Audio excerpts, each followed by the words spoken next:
Pat McAfee Show. There'll be no rules for our guests, for us, for the things we can talk about. Yes, sir. Speaking his mind I've never had a problem expressing my opinions or my thoughts or anything like that. while being relatable. I haven't had that manufactured fake-ass celebrity that a lot of people have whenever they go on those big networks. I've had a chance to really build my crew, build my following, build my audience. And ridiculous. What am I supposed to do? So I'm supposed to look at something that I can definitely afford and say, nah. Is that what I'm supposed to do? The Pat McAfee Show starts in 3, 2, 1. Good afternoon, beautiful people. It is Aaron Rodgers Tuesday, December 8th, 2020, and this show on Mad Dog Sports Radio begins right now. Shout out to Twine for that beat drop. We appreciate you, cuz we're living in a brand new NFL world this gorgeous Tuesday. Yesterday at 5 o'clock late afternoon, the Pittsburgh Steelers and Washington football team battled in front of the world's greatest NFL commentators on a couple channels across the country. There was people illegally streaming it all over the place. There was people trying to find this game because this game was the game of the 2020 NFL season where the last undefeated giant got slayed by a team that nobody thought was going to do the slaying. Yes, the Washington football team now has a 3-game win streak. Also in the NFC East, the New York football Giants are on a 4-game win streak. Is the NFC East getting hot at the right time? Are the Pittsburgh Steelers, who had a hell of a start? Ben Roethlisberger becomes the second quarterback in NFL history to have an 11-0 start for 2 times in his career, alongside Peyton Manning, in which I was a part of the second one. We didn't lose until we chose to lose in Week 15. The Steelers didn't do that. They were trying to win. They're in the middle of quite a ride. Their next game is against the Buffalo Bills this upcoming Sunday. Will the Steelers be able to bounce back and get on the right side, or is everything going to go to shit in Pittsburgh? A couple questionable decisions, couple wild calls. We'll talk about all that today. And in the second game, the Buffalo Bills, the team that we just referenced playing the Steelers this upcoming Sunday, traveled to Arizona to play the San Francisco 49ers because their home in Santa Clara County kicked them out of California. Last night, Josh Allen put on an absolute clinic, balling all over the place. He won 32 of 40 passing, had 375 yards and 4 touchdowns. And if you listen to us talk to him just a couple days ago, you would know that that was coming. Shout out to this show. Shout out to these boys, our listeners, our followers, for tweeting to people that come on this show and telling them, hey, we want to see you do well, because that type of mental support, I think, boosts people to do things that they maybe haven't done in a little bit. And Josh Allen is playing football beautifully, especially last night. Will the Buffalo Bills go on a run now? The AFC East is wide open with no more Tommy Foxborough in it. Are the Patriots getting hot at the right time? Are the Dolphins getting hot at the right time? There's a lot to talk about in this football world, and we'll do so today with a man named Antoine Buffet here in about 20 minutes, former teammate of mine, Pro Bowler. We kicked him off the team. He went on to make Pro Bowls after leaving and played for a long time. Yeah, I basically told him to get the hell out, paid somebody else. I mean, the other person was a very nice guy and all that stuff, but probably should have kept AB around. OG in the locker room, host of the Man to Man podcast. Cannot wait to chat with him. He's incredibly intelligent. I think whenever people listen to him talk, they're going to be like, wish I knew about this guy a long time ago. Cannot wait to chat to AB. Also, we'll talk to Adam Thielen. We'll talk to him about his potential nickname of the White Claw, which Mina Kimes offered up a few weeks ago, and I believe the internet has caught on to, because that handsome sumbitch right there makes incredible catches all the time. He was out because of COVID. He came back. He has 12 touchdowns on the season. Wow. 12 touchdowns for this guy that had to pay to go to a regional combine to even get into the NFL. He's in his home state of Minnesota playing for the Minnesota Vikings, who currently are in the wild card spot in the NFC. Is that a team that's getting hot at the right time? I mean, there's a lot to chat about. And in the third hour, obviously, a man who is very much entrenched in the MVP race alongside Patrick Mahomes, although Josh Allen potentially did climb himself back into the conversation last night. He's a distant third whenever it comes to all the favors in Josh Allen, but this man has been in the conversation since day one, playing his best football that I think the world has ever seen. Aaron Rodgers will be joining. Yeah! Let's go! We'll chat with Aaron about his weekend that was. I mean, he threw one of the nicest passes I've ever seen. I had to go back and watch the game because I didn't get to watch all the games on Sunday because I was in preparation for war. Games. War. Games. I was in preparation for that. So I only got to see the highlights of most of the games. Saw there's a 25-minute cut-down version on the internet you can find of every game. Basically, it just shows you that. For the Green Bay Packers, because we have Aaron on and because I am a legitimate journalist at this point. Yeah. You know what I mean? Oh, yeah. Legitimate news site for people all around the country. I want to go back and watch that pass in between double coverage there with Devontae Adams down the middle of the field might be the most beautiful thing I've ever seen in my life. Was there ever a moment in Aaron's mind while he was throwing that it was like, maybe? And then as it fits through perfectly, it's I would assume that the Bob Ross of quarterbacking, a man that makes it all look so effortless, a man who can adapt and make every single play, I would assume he knew that he put enough juice on it. He probably saw the guy coming and was like, I probably need to put a little bit juice on this thing. Threads the needle like he always does, and they had a massive game. The Green Bay Packers potentially getting hot at the right time. There's a lot to talk about. And by the way, the neck brace is still on. Oh, come on. You know what I mean? Neck brace is still on. It can't really move much. Don't need it! Results come back. Results have come back. Yeah. Neck's definitely sore. Back's definitely sore. Hips definitely sore. Shins are fucking sore. You can see these. I got scrapes down the shin. God. God. I Jeez. got bruises and scrapes How are down you the walking? shin. That's war games, baby. Everything hurts, but that is war games. But I don't have anything broke in my neck. Thank That's God. good. Thank Big win. God. That job. is good news. There was a little bit of moment of poop, you know what I mean? Whenever there was a thought that I had a broken frickin' neck. T2 will do that to you. But got test results back in T1, T2, T3, and any other T's are all good. Well, and you Nice. did mention lower back. I'm glad we weren't looking at an L4, L5 either. Yeah. That right hip, I thought today there was a chance I was going to wake up and be very surprised about my new life. You know what I mean? Oh, yeah. Because yesterday, I think obviously everything hurt. Okay? Yesterday I was stiff as a board too. This whole move here, you know what I mean? You see like some people who have back problems who are like near 60, 70, kind of walk like that, 50. Yesterday I was like that the entire time, you know? And I was like, you know, after the first match, back hurt like that, neck hurt like that. But after a few days, it kind of wore off, you know? So this time I was like, oh, same thing's probably going to happen. Then when I laid down last night and it was all just kind of like, I could barely get comfortable. I was like, what if this is just my new me? Like, what if this is just my new life? You know, like, what if my decisions on Sunday night, like this is my whole new life? And I heard that, and then I woke up this morning, didn't wake up in the middle of the night, by the way, which this is the first time for a long, long time. I woke up this morning and before I even moved, I did a full body check. I'm like, okay, I'm sore for sure, but it feels like I'm better than I was yesterday. Good news. Okay, that's good news. We're getting better. The body's getting better. And then right before the moment of truth was when I had to roll up and get up, and I'm like, wonder how this hip's going to do. And I rolled over, stood up. I was like, I think I could do a bodyweight squat right now. Hit a bodyweight squat, almost fell down. Sure. So can't do the bodyweight squat. Don't push it. Got a little bit aggressive. But of course, I stand up. I feel pretty good. I'm like, let's see if I can fuck it up a little bit. Let's see. Moments after waking up, let's just hit some body sweat. And then as soon as I got about right here, this is where it's at. Can't go down anymore. Probably won't be able to get up. If I go below this, probably toppling over like one of those weeble wobble things. Oh, yeah. You know what I mean? Outside the car dealership. Yeah. Well, no, that's the wacky inflatable and waving flailing arm man. man. Not that. I'm talking about the things that just kind of weeble back and forth. Okay. That's what it feels Kind of looks like one of those Russian dolls that you stack together. But Yeah. no. Bingo. Okay. Bingo. That's exactly what it is. So thank you for all the positive thoughts yesterday about my neck, my back, my neck, my back, my hips, and my shins. Yeah. So it was the entire thing. Yeah. And I just want to let you know they are all still very, very sore. But Doc told me, neck brace, you're okay, pal. Yeah. Which is good. Thank you. Good news. Thank you to that doctor, that test results. No, thank you to Undisputed Era for being scumbags. Scumbags. Thank you to Oni Lorcan for saving my life on Sunday. Thank you, Pete Dunn and Danny Birch, we appreciate you guys. We'll get them next time. At Tone Dig, speaking of get them next time, do you think this was a one-game thing, or do you think the Steelers are potentially dead? You had to watch the Steelers on an illegal stream yesterday because the Indianapolis area was one of the only areas in the Midwest that did not get the game because they needed to show their local news here.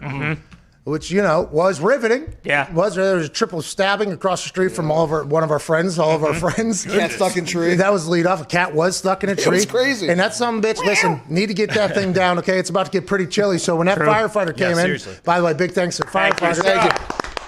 Thank you, firefighter. There was a couple of arrests, and by the way, COVID's still happening. So that local news was needed. Had to be on, because without it, you don't get Steelers, or, without it, who knows how people would get by.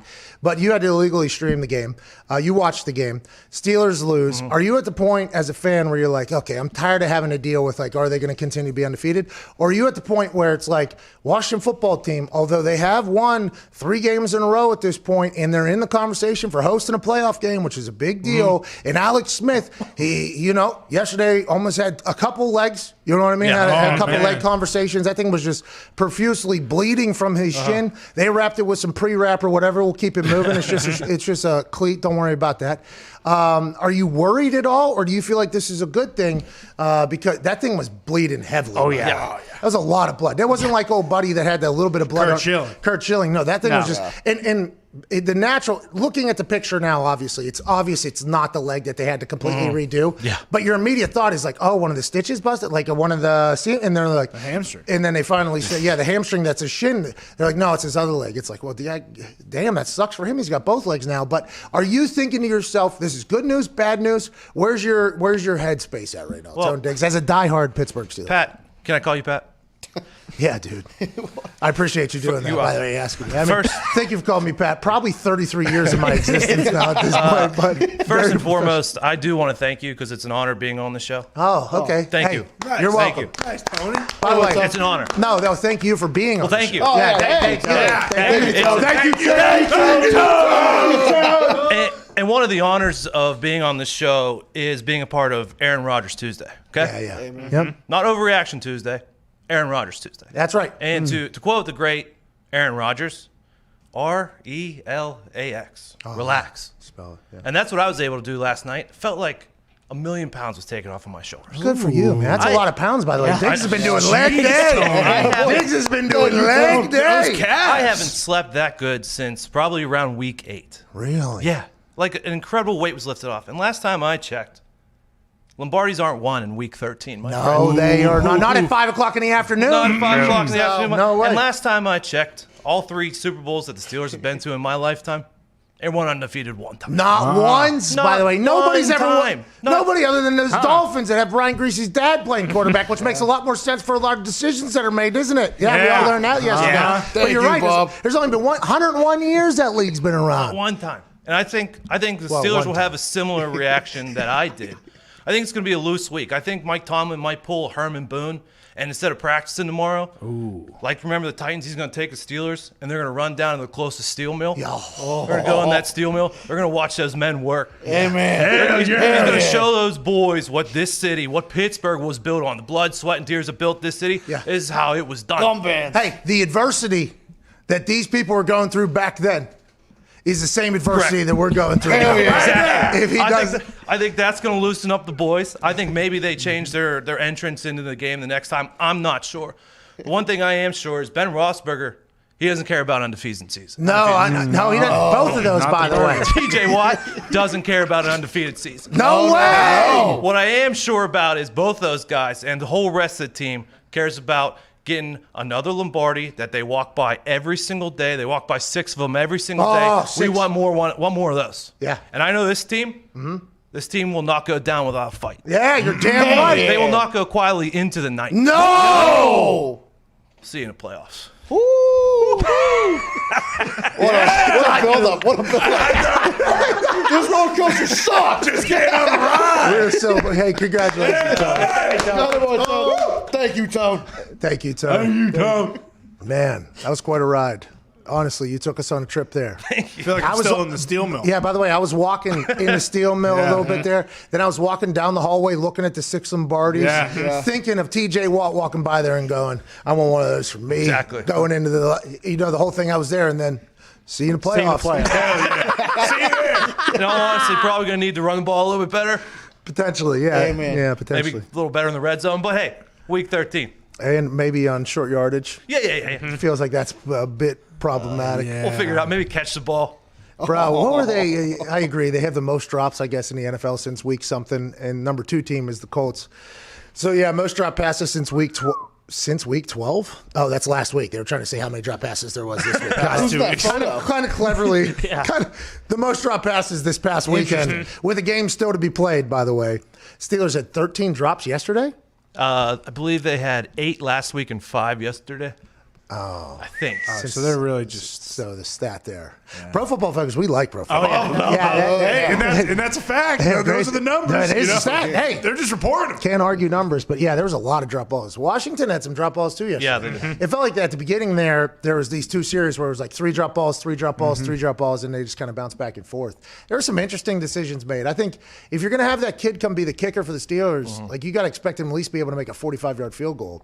Now, granted, I didn't know he was working as like an engineer or something somewhere. Yeah. Aerospace engineer. Yeah, so the guy's literally a rocket scientist out there kicking balls, which could be problematic, maybe overthink it, but you're not putting him on an NFL roster if you don't think he can hit a 45-yard field goal. Now, there was a lot of conversation about, like, the decision to be made here with the new kicker, a 45-yarder, and Tomlin didn't go for it, so they were like, yeah, that's probably what Tomlin's thinking or whatever.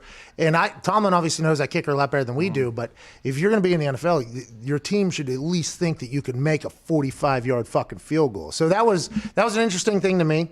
That's problematic going forward. Yeah, well, who knows how long Boz is out, right? Boz just got mentioned that he was probably going to be out yesterday, right? That kind of came as of late. Idea. So I wonder if that happened in practice or whatever, but you need a kick. They tried to pass that ball maybe 70 times, and they tried play action a couple times too, which was hilarious to me. I was like, hey, boys, ain't nobody falling for that play action. All right, there's a couple times where Ben stuck the ball out, and he wasn't even looking at the running back. By the way, he was looking at the route other way, over here, and I was like, oh, you're trying to do, I guess, play action. That's going to help. I mean, Vilma's been saying it for a long time. He called a Steelers game a few weeks ago, and he said you guys are going to have to start running the rock. You know what I mean? And there's a lot of people that have been talking about the inadequacies of the run game, but you guys get James Conner back. He was on the COVID list there for a little bit. That's huge. And by the way, survived COVID. Yeah. Congratulations. Let's go, James. Shout out. By legit, after beating cancer or whatever, I would assume that there was a potential conversation about this thing. So I don't know if he officially had it or had whatever it was, but shout out to James Conner. That'll help you out. But it seems like a lot of decisions being made are just so they can throw the ball. Ben's gone mad with power. He's drunk with power. He has a new addiction. He's given up all his previous addictions. His new addiction, he just has to throw the ball. He can't hand the ball off. He won't listen. He just wants to chuck it, huck it, but only 5 yards. He's not going to throw it deep. That's Nick Moraldo, also a diehard Steeler fan. They are coming in hot off the top rope on Ben Roethlisberger throwing the ball. Now, by the way, congrats. I assume there's Washington football fans that are upset with everybody just talking about the Steelers losing instead of Washington winning. You always hear fans go like, we beat an undefeated Steelers team, and all they're talking about is the Steelers the entire time. It's like, congrats, we understand it's awesome, but an undefeated team losing to you guys is a much bigger story than you guys getting a win. Now, you guys are hot or whatever, so we got to talk about it. It didn't even look like there was a thought to run the ball. Now, is that because James Conner wasn't there? Then the one time they ran with the running back, I forget which one it was, they ran like a double move on Bostic on 4th and 1 or whatever. McFarland, Yeah, they ran on like a double move. So it felt like they were trying to get the running backs into the game a little bit, but there wasn't even a thought of running the ball. And even Peyton, who is a super pass happy guy, right? And I think the interaction between him and Jeff Saturday is one that's legendary because Jeff wanted to run the ball whenever they were down in the red zone or whatever, short yardage. And Peyton's like, why don't you just block, Jeff? Yeah, so I'll call the plays, basically, Peyton said. You do that. Yeah. But Peyton, I think Joseph Adai, Edgerrin James, he's going in the Hall of Fame. Joseph Adai was almost like MVP of the Super Bowl. Then you got Dominic Rhodes. Like, there's known running backs, though, that because he ran the ball. Yeah. So even if you're a pass-happy guy, in football, you have to have a little. Now, if you're winning games, right? Winning cures all. And if you're figuring out how to win without having a running back involved, okay, maybe you're going to change football a little bit. But everybody, you have to have at least the threat of the run because that helps your offensive line, even though Ben hasn't been sacked in like 18 quarters or something like that, which is absolutely insane knowing how much they throw the ball because the offensive line never comes off the ball. So basically the D-line just gets a tee off on them every single play, and that offensive line is incredibly impressive. But it helps out your offensive line. Not that they need help because they're protecting. It helps out the linebackers too. So it opens up. It helps out your offense behind the linebackers because anytime the linebackers see a ball potentially going, they have to crowd the line of scrimmage because they're in run stop. But then as soon as you pull the ball back, okay, now they have to retreat, which is why you see a lot of play actions hit for right behind where the linebackers are in front of the safeties because that's who you're fucking with the entire time during play action. Now, RPO is a different animal. That's a defensive end. But if it's a standard play action, you're fucking with the linebackers. They don't do that. Linebackers, I think they have to check because they have to respect it. But it's just like one. It's not even like they go. It's just like they're looking. This is probably not going to happen. We're going to sprint back. All that goes into effect. It helps your offense. It helps your offensive line. It helps your wide receivers now because they're not running into a potential massive shot, even though Juju seems to be a very tough wide receiver because just laying his ass on the line out there. But that seems like a decision they're going to have to change a little bit going forward if they like. Even though they've won 11 games, though, so you can't really bash them too much. It feels like that's probably something you could adapt a little bit. I think a lot of the issues, 95% of their run game comes out of shotgun, and Benny Snell and James Conner are not shotgun like zone read running backs. And then to make up for the run, all they're doing is short passes or three-step drop and throwing it deep. So now all those short passes, I think Ben's leading the league in passes that are getting batted at the line of scrimmage. And that's how the game ended yesterday. Pass was tipped to the line of scrimmage. That's going to happen. They need to figure out, they don't need to run the ball like 25, 30 times a game. They just need to be more efficient. It has to be on a third threat. and fourth and short. It just has to be a threat. Yeah. And you have to be able to pick up a half a yard. You have to be able to do it. But if you're never running and then all of a sudden it's 4th and a half yard, now you got to ask this offensive line who hasn't really come off the line yet. Okay, now hey, we need you to get in there and go. It's like, all right, that's an interesting ask, but they know a lot more about football than we do.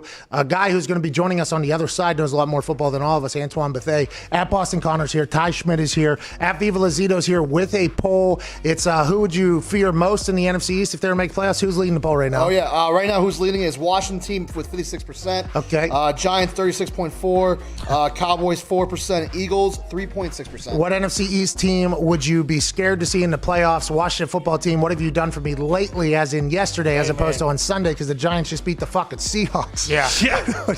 But Washington beat the undefeated Steelers. That's right. Russell Wilson broke. We got to get to a break. Russell Wilson is broke, potentially. Why? Well, there's a few things So that we've been drawing up, actually. it is Tuesday, Aaron Rodgers Tuesday, December 8th. We will talk to Antoine Bethea on the other side. You got about 4 minutes to go to the bathroom. We'll see you then.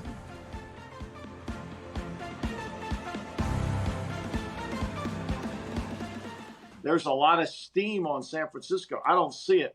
I think Milano back for Buffalo really helps them tonight. Mm-hmm. And I think Josh Allen plays well against the Seattle scheme. Brian Daboll will do a good job.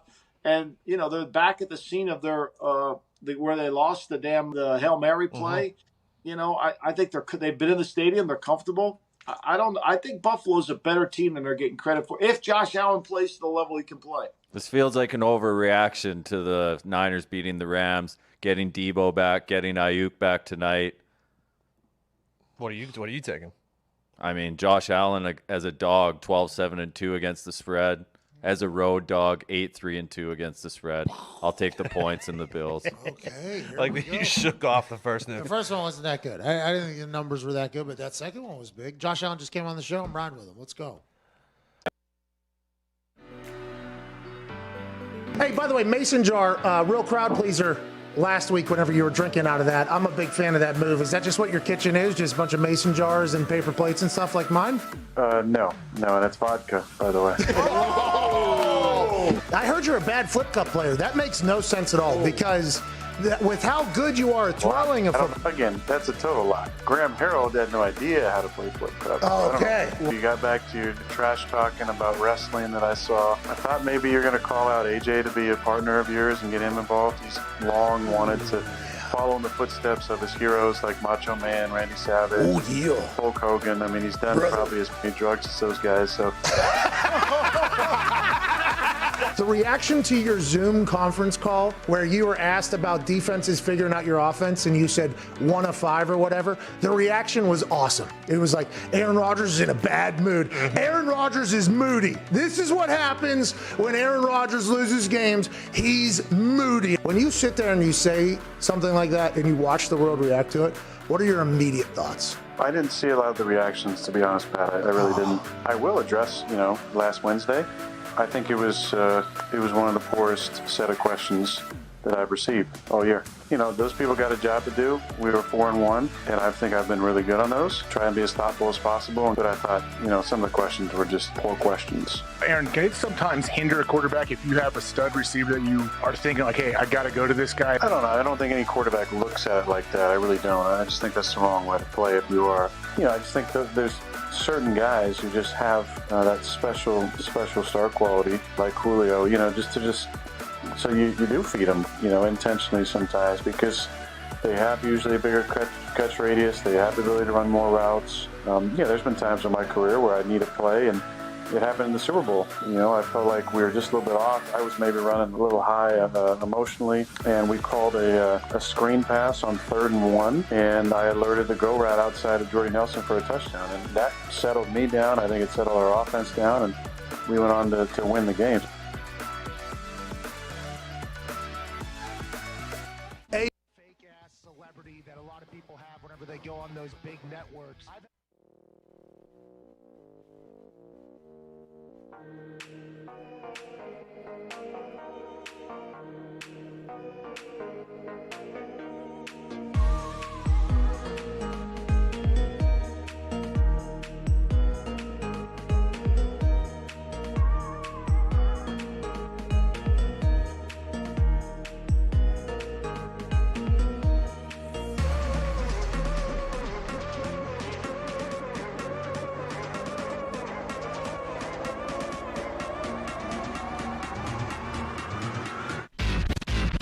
Not talk about Pat McAfee. Do not talk about Pat McAfee. One fight at a time, fellas. The Pat McAfee Show. That's right. Welcome back. Oh, this is a good song. Yeah, haven't heard this song in a long time. Welcome back to the Pat McAfee Show here, Tuesday, December 8th. And by now, you all know that we are Arby's guys through and through. Oh, yeah. Oh, yeah. Aren't we? Amen. Without question. I just had 2 beef and cheds before we came out here. With the bun on, by the way. Oh. Yeah, it was unbelievable. Toasted bun was so damn good. Oh. Arby's is a place where you eat at you should be proud of. Yeah. Oh, yeah. Okay? Because 10 different meats, 25 different sandwiches, one of the deepest menus in the history of fast food. They got mott sticks, curly fries, apple turnovers, shakes. They got it all. Everything you could possibly want coming to you from Arby's. So it's time to knock off with the greasy pizza and burgers, because not only does Arby's have a menu with something for everyone, it's better food at a better quality than the fast food junk you might be used to. Yep. Hell yeah. Get your Arby's today. Delivered as well if you'd like. Wow. Via DoorDash. And right now, when you enter promo code MEATS, you'll get free delivery on orders of $15 or more on DoorDash. That's MEATS, M-E-A-T-S, for free delivery on orders of $15 or more on DoorDash. Shout out to Arby's. Shout out to you. Shout out to DoorDash for taking care of like everybody. Sure. Yeah, long time now. I've invested a lot of money in that fucking company, man. I've used it often, and this morning we used it for Arby's. It was so damn good. Love Arby's. Also, we're mailing the meat suit that we gave away to the winner. I think the winner's going to enjoy it a lot. There's some things in the pockets of it. Really? Yeah, we kind of, had to soup it up a little bit. Some mozzarella sticks. Joining us now is a man who's the host of the Man to Man. No, we did not put mozzarella sticks. We should. We should, though. We should think about it. Joining us now is a host of the Man to Man podcast, a man who played in the NFL for 14 years with the Colts, 49ers, Cardinals, and Giants, 3-time Pro Bowler, Super Bowl champ out of Howard. Ladies and gentlemen, Antoine Bethea. What up, man? What's going on? Hey, thanks for joining us today. You've been doing this podcast world. You enjoying it or what? The Man to Man podcast is good. Nah, first off, man, appreciate you for having me. But yeah, man, joining the podcast world, man, it's fun. It's fun. Learning a lot of different things daily with my guy D Butt, man. But having a good time. Well, I remember, I don't know if you're in a new house or you moved or something like that. His internet was being run by somebody on a bicycle. Yeah. Oh. You remember that? So we're happy you got that cleared up. Sure. AB, you had a workout a couple weeks ago. Are you still in the game? You kind of just figuring out the right situation? What do you have going on, Antoine? Yeah, man, I had a workout in Baltimore a couple weeks ago, man, and just trying to figure it out. Was staying ready just in case I did get that call. But ways looking now, man, might be almost to the end. Whoa! Oh, hey, this happened last week. We talked to LeGarrette Blount, and I just had a common conversation. I was like, so are you done, or like what's going on? He was like, I guess I should make an official statement. And then this weekend he put it on Instagram. It was like huge or whatever. Antoine, I want to let you know, if you are or do retire in the near future, I'd like to let you know that you were fucking awesome in the NFL. Yeah, I got a chance. I got a chance to watch you not only play but operate behind the scenes. You were one of the biggest leaders in the locker room. I assume that continued everywhere else you went. You're an incredibly cool guy. Hell of a career, brother. You deserve everything. Not that I'm forcing you into retirement right now, but if it happens, I'd like to get on top of that. All right. Let's talk. Let's talk about football now. We were talking before we went to the break. The Pittsburgh Steelers never run the ball ever. Okay. So then they'll do a play action, but it never seems to work. If you're playing against a team that you know is incredibly pass happy, as a guy that was a safety for a long time, but also a general on the field, what is the mindset going in facing against an offense like that? Oh man, it's much easier. As a defense, the worst thing that you can have is a team that's running on you and that's passing the ball efficiently. As a defensive coordinator, it's tough to call the game because you can't stop either one. So if you know going into the game that the team is pass happy, you kind of dialing up different coverages where you can kind of take different guys out. So if you know that going into the game as a safety, I'm not biting up on play action. My linebackers aren't biting up on play action. So my linebackers are going to be in those windows and make those throws tougher. So as a secondary, as a second level defender, you're loving it. Okay, so the Steelers just lost their first game. They were undefeated, and I was a rookie that year. We decided to lose basically in 15th game. Crazy. Okay, so like I was too young to have a decision. I've always said this, that I was too young to even know what the hell was going on. I didn't even know how to punt at that point. But I do remember the OGs not being happy about us not going for the undefeated season. Are you I don't recall if you were a vocal part of that conversation or not, but that felt like something that was special. That could have been on. And then from top down, it was like, nah, everybody's getting benched. We're playing preseason games basically these last 2 weeks. That was a wild decision. Hindsight, that was a wild decision. A wild decision. So I was at the point, it was my fourth year. So I was really at the cusp of, should I be talking or should I just be, just going along with the flow? So obviously we had Rob Mathis and Reggie Wayne. So those were really the vocal guys at that point in time in the locker room. But as a competitor, just knowing what we knew, we was going to beat the Jets and we were going to beat the Bills if we played like a regular season game. So just going in it with that mindset, I wish we would have really try to get those last two games. Now, they're saying, a lot of people are saying, Steelers are saying this, and a lot of media is like, to get that first loss like out of the way almost, because it was a lot of pressure. It was a lot of pressure, obviously, building. You don't feel that way. I just saw your face kind of say, like, you don't think that's the case, huh? Because in my eyes, and I might be wrong here, it felt like each week was its own season anyways. Like literally, it felt like each week was its own season. So the fact, whatever you did the week before didn't really come into play the next week because you could get your ass beat. So are you kind of on the up? Oh, geez. AB handling business. Hey, this might be a team calling right now. Oh, yeah. That might have been a team calling. Maybe the announcement just was made.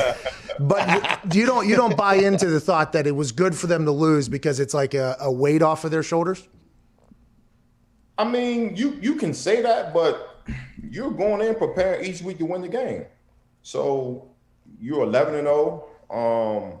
So who's to say this loss doesn't trigger more losses coming down the stretch? And we all know November, December, that's the most important ball. You want to get into that groove going into the playoffs. So who's to say that this one loss doesn't trigger down to 3 losses? So in my mind, in my opinion, you're preparing every game, every week to win a game. And if that happens to be when you're 11-0, 12-0, I'm still trying to win. Nobody's going in the game like, oh man, I wish we lose so we can get this pressure off our back. You 11-1, you're gonna have pressure on your back regardless. Antoine, as a safety that played in the generation where you guys were allowed to just kill people, slaughter people, right? I mean, those were some awesome hits. They were highlighted, by the way, going into commercial break. Here's a slaughtering. Coming out of the commercial break. If you missed it before the commercial, here's a massive hit. You got jacked up was like the best segment almost on all of sports. Then it turned very quickly. I mean, it turned very, very quickly.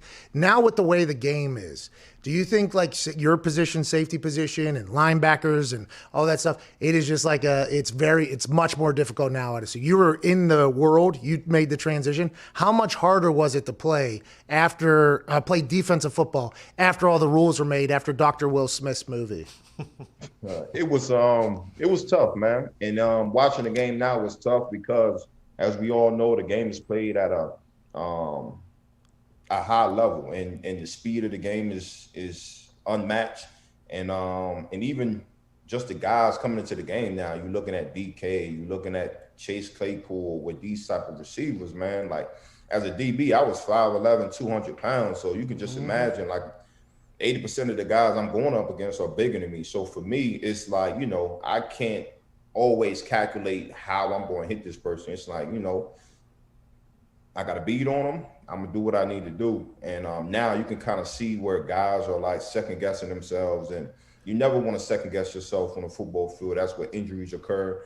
And then at the end of the day, that's just when, bad ball is displayed. And you are what you are on film. So regardless of you saying like, well, I thought I was going to get flagged, it was going to be a helmet to helmet, you never want to play the game that way. So they're definitely taking some highlights of the game out of the game, just with how they're calling it. And obviously it's supposed to be for good reason, safety or whatever the case may be, but playing that safety position and linebacker position right now in the league, I can only imagine that it's tough. So for those that are just listening, he put air quotations around safety of the league because it's real. Because whenever you start hitting people in the knees now, like, is that exactly like, because I ask receivers that all the time, like, would you rather me hit you in your knees or up top? And 100% hit me up top, because with your knees, like your knees are gone, anything with your lower extremities, man. As a player, you were dealing with knee issues. Like, once your legs go, you go. And obviously, with concussions, that's long term as well. But it's a violent game. It's a violent game. You can do as much as you want, but it's a violent game. Yeah, I thought that too. Like, I said that yesterday to J.K. Scott, because like for the second time in 3 weeks, the punter for the Packers, he's just like, at some point you got to take your shot. Like, you're on a football field, all right? So there's a chance that there's going to be a football play that's going to have to be made. At some point you got to throw. Okay, like, this is just football, by the way. This is we kick the ball, we stay out of it. Okay, that's awesome. That's awesome. But if you're on a football field, there's a chance a football action might happen, and instead of just getting shook for the entire time, you might as well take your shot. And if you get killed, by the way, everybody be like, okay, hey, at least you took your shot. Good play. Yeah, at least you took your shot.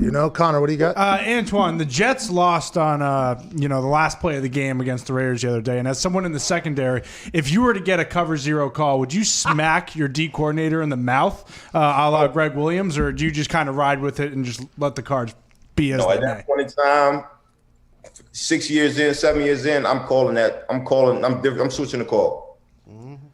I'm switching the call in the huddle. We're not playing a cover zero with 5 seconds left on the clock.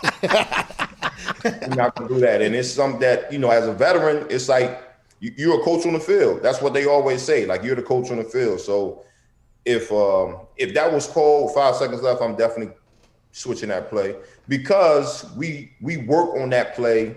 You work on those situations Saturday, the day before the game. Last play of the game, you get back. And never in my 14 years on a Saturday that I've ever lined up to play cover zero with the ball on the 44-yard line. 46, Now, if the ball was on the 5-yard line or whatever the case may be, and they're going in to win, then, by all means, call that cover zero. But you got to pass the ball almost 50 yards down the field. But I think Greg Williams was trying to get out of there anyway. That's why he made that call. Okay, yeah, we're doing pretty good. We're going to get a win. Not so fucking fast. Let me go ahead and Right. Hey, what is the right – what are you calling in this situation here? It's on the 46 or 44 close, 3rd and 10, 13 seconds left. You're up 4. What are you calling in this situation? So we have 13 seconds left. You have a sideline play, no timeouts left. They have to throw the ball in bounds, right? So typically, as you sit in the meetings, 12 seconds from the hike of the ball to really get up there and kind of hike the ball dead to get another play. So 12 to 13 seconds. So right now we call it a sideline play where you have 3 people on each sideline, on each respective sidelines as far as defensive players. And then from there you have your tiers where, you probably space out 5 to 10 yards each down the field. And as the receivers go down the field, the defenders go down the field. But 9 times out of 10, this would be a Hail Mary play. And, you go up there, try to bat it down. So that's like there's actually a call, like there's an actual specific play that is set up for that exact situation that's in almost every single playbook. Every single playbook, every Saturday, and every team that I've been on, you have some type of variation of that play. And that's the crazy thing about it. So when you see a defensive coordinator call us cover 0, man, with that much time left, it was baffling. Rex Ryan called it the stupidest play call he's ever seen in like his 50 years of football or whatever. I mean, it is. That's awesome. But I promise you, man, he was probably trying to get out of town. I promise you that. Not a bad play, by the way. No, not at all. Everybody there's getting fired. Yeah. Hey, I'm getting out of here. I'm getting out of Dodge. What are you up to other than the podcast? You working out still, you said? I'm working out, man. I've got the podcast, man. Yeah, I got some things off the field that I'm working on. But really, man, just enjoying the family. It's been the first time in a long time where I've just been able to just wake up when I want, man, and just enjoy the family, enjoy the wife. So I'm enjoying this time. You were always into fashion, I think, right? Yeah. I mean, that 3D shirt is blowing my mind. Yeah, the 3D shirt that he's currently wearing is insane, but also actually my nephew's line. Ooh, show it off. Yeah, this is my nephew. My nephew created a line, man, and I'm supporting. So nephew, it kind of rubbed off on nephew a little bit. you had one of the dopest cars I've ever seen too. That Audi was. You had the Audi, right? Did you? The R8, yeah. When that thing showed up, I remember like, oh, there's a fucking hey, there's a race car out. There's a spaceship race car out in the parking lot right now. It's like, oh, that's my favorite ride by far. Yeah. Well, I appreciate you joining us, man. Who do you think's gonna win the Super Bowl? If I had to go right now, man, I'm gonna put my money on Kansas City. Is it because they have so many weapons? It makes no sense because you show the stats of like Patrick Mahomes, Aaron Rodgers, and Josh Allen, and the stats are near. But no offense, Patrick Mahomes is unbelievable, and you have to be a great quarterback for that offense to go. Okay, if they don't have a great quarterback, an incredible quarterback, a next level quarterback, that offense is not going to go. But the amount of weapons they have, I mean, people are just like, all right, who are we going to eliminate? It's like, well, hopefully one person, but if not, they have 5 other people behind it. I don't know how you play against that team. It's tough, and the reason why I say it, because say the defense is having a bad day and the opposing offense is scoring points, you have an offense that will be able to match them. You can see last year in the playoffs where Houston came out and was killing them. It was 2 playoffs games last year, and the offense was able to just score points. So when you have an offense like that, man, you're always in the game. So I'll take if I'm a bet man, I know there's a couple guys over there that's some bet men. You know, I'll go with KC.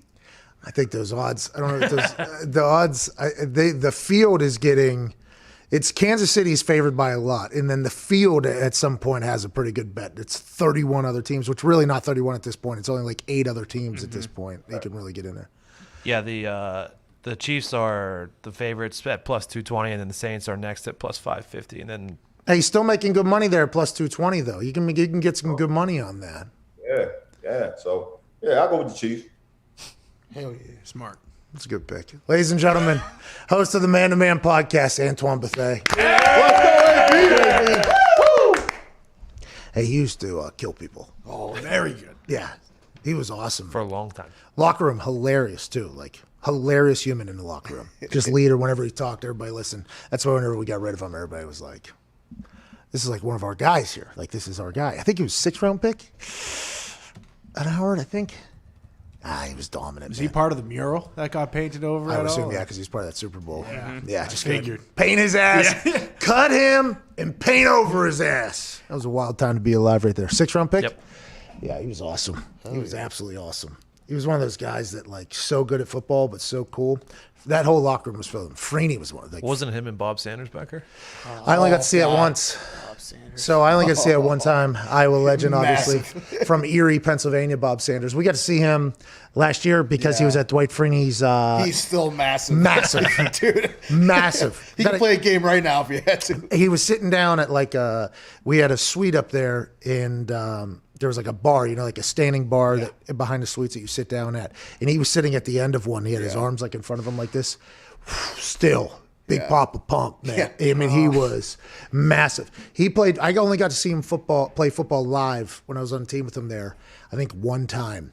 He had a pick, a fumble recovery, maybe like 4 tackles for loss, and then he was just gone or whatever. Just played like a missile and ended up being kind of to his detriment. Yeah, you can't. I think everybody knew that too. Like everybody was like, "Well, he's good. If he keeps playing like that, he's not going to play long." And everybody was like, "Yeah, but there's nobody that plays like that." No, so defensive player of the year. Yeah, when they won the Super Bowl, he was defensive player of the year. Like, hell of a teammate too. Everybody loved him. Mm-hmm. So it was like, yeah, I think he knew too. Like, yeah, this isn't. Hey, I'm not here for a long time. All right, I'm here for a good time. Mm-hmm. All right, this is how this is going to go. He was the one game I look at my rookie year, so it would have been the 2009 season against the Rams. I think it was insane. It was absolutely insane. It was the first game he was back. It might have been like week 4, week 5. I don't know. But it was awesome to watch. And everybody was like, that's that dude right there, by the way. Because everybody talked about him like, wait till we get Bob back. Wait till we get Bob back. I'm like, we're undefeated. I mean, nobody's fucking stopping us. Like, I can't wait till we get Bob back. And then we did get Bob back. And they were like, that's that guy right there. And I was like, damn. Unbelievable stuff. Antoine was the guy. Very cool. We had a lot of those late round draft picks that dominated. Robert Mathis, Gary Brackett, Antoine Bethea, Bill Polian, really. Me, 222. No, I sucked that year. I didn't even know how to punt a football. There was no reason I should have been on that team. I believe AB just got inducted into the HBCU Hall of Fame as well. I know I saw my that. God, I should have gave him love for that. Robert Mathis did last year, I think. So congrats to both of them. Good dudes, by the way. Good dudes. They were nice to me, man. Damn good at football, too. Very good at the football. Yeah. Yeah, he showed up with that Audi R8, though. And I remember everybody just being like, that's out of a movie. In Indiana, you can't really drive that on most roads out here because potholes, and the weather's going to be terrible. But I love what you just did. And he was like, yeah, I'm going to have to ship it out of town, man. Let's go to Andrew in Austin. What's going on, Andrew? What's up, boys? Hello? Hello?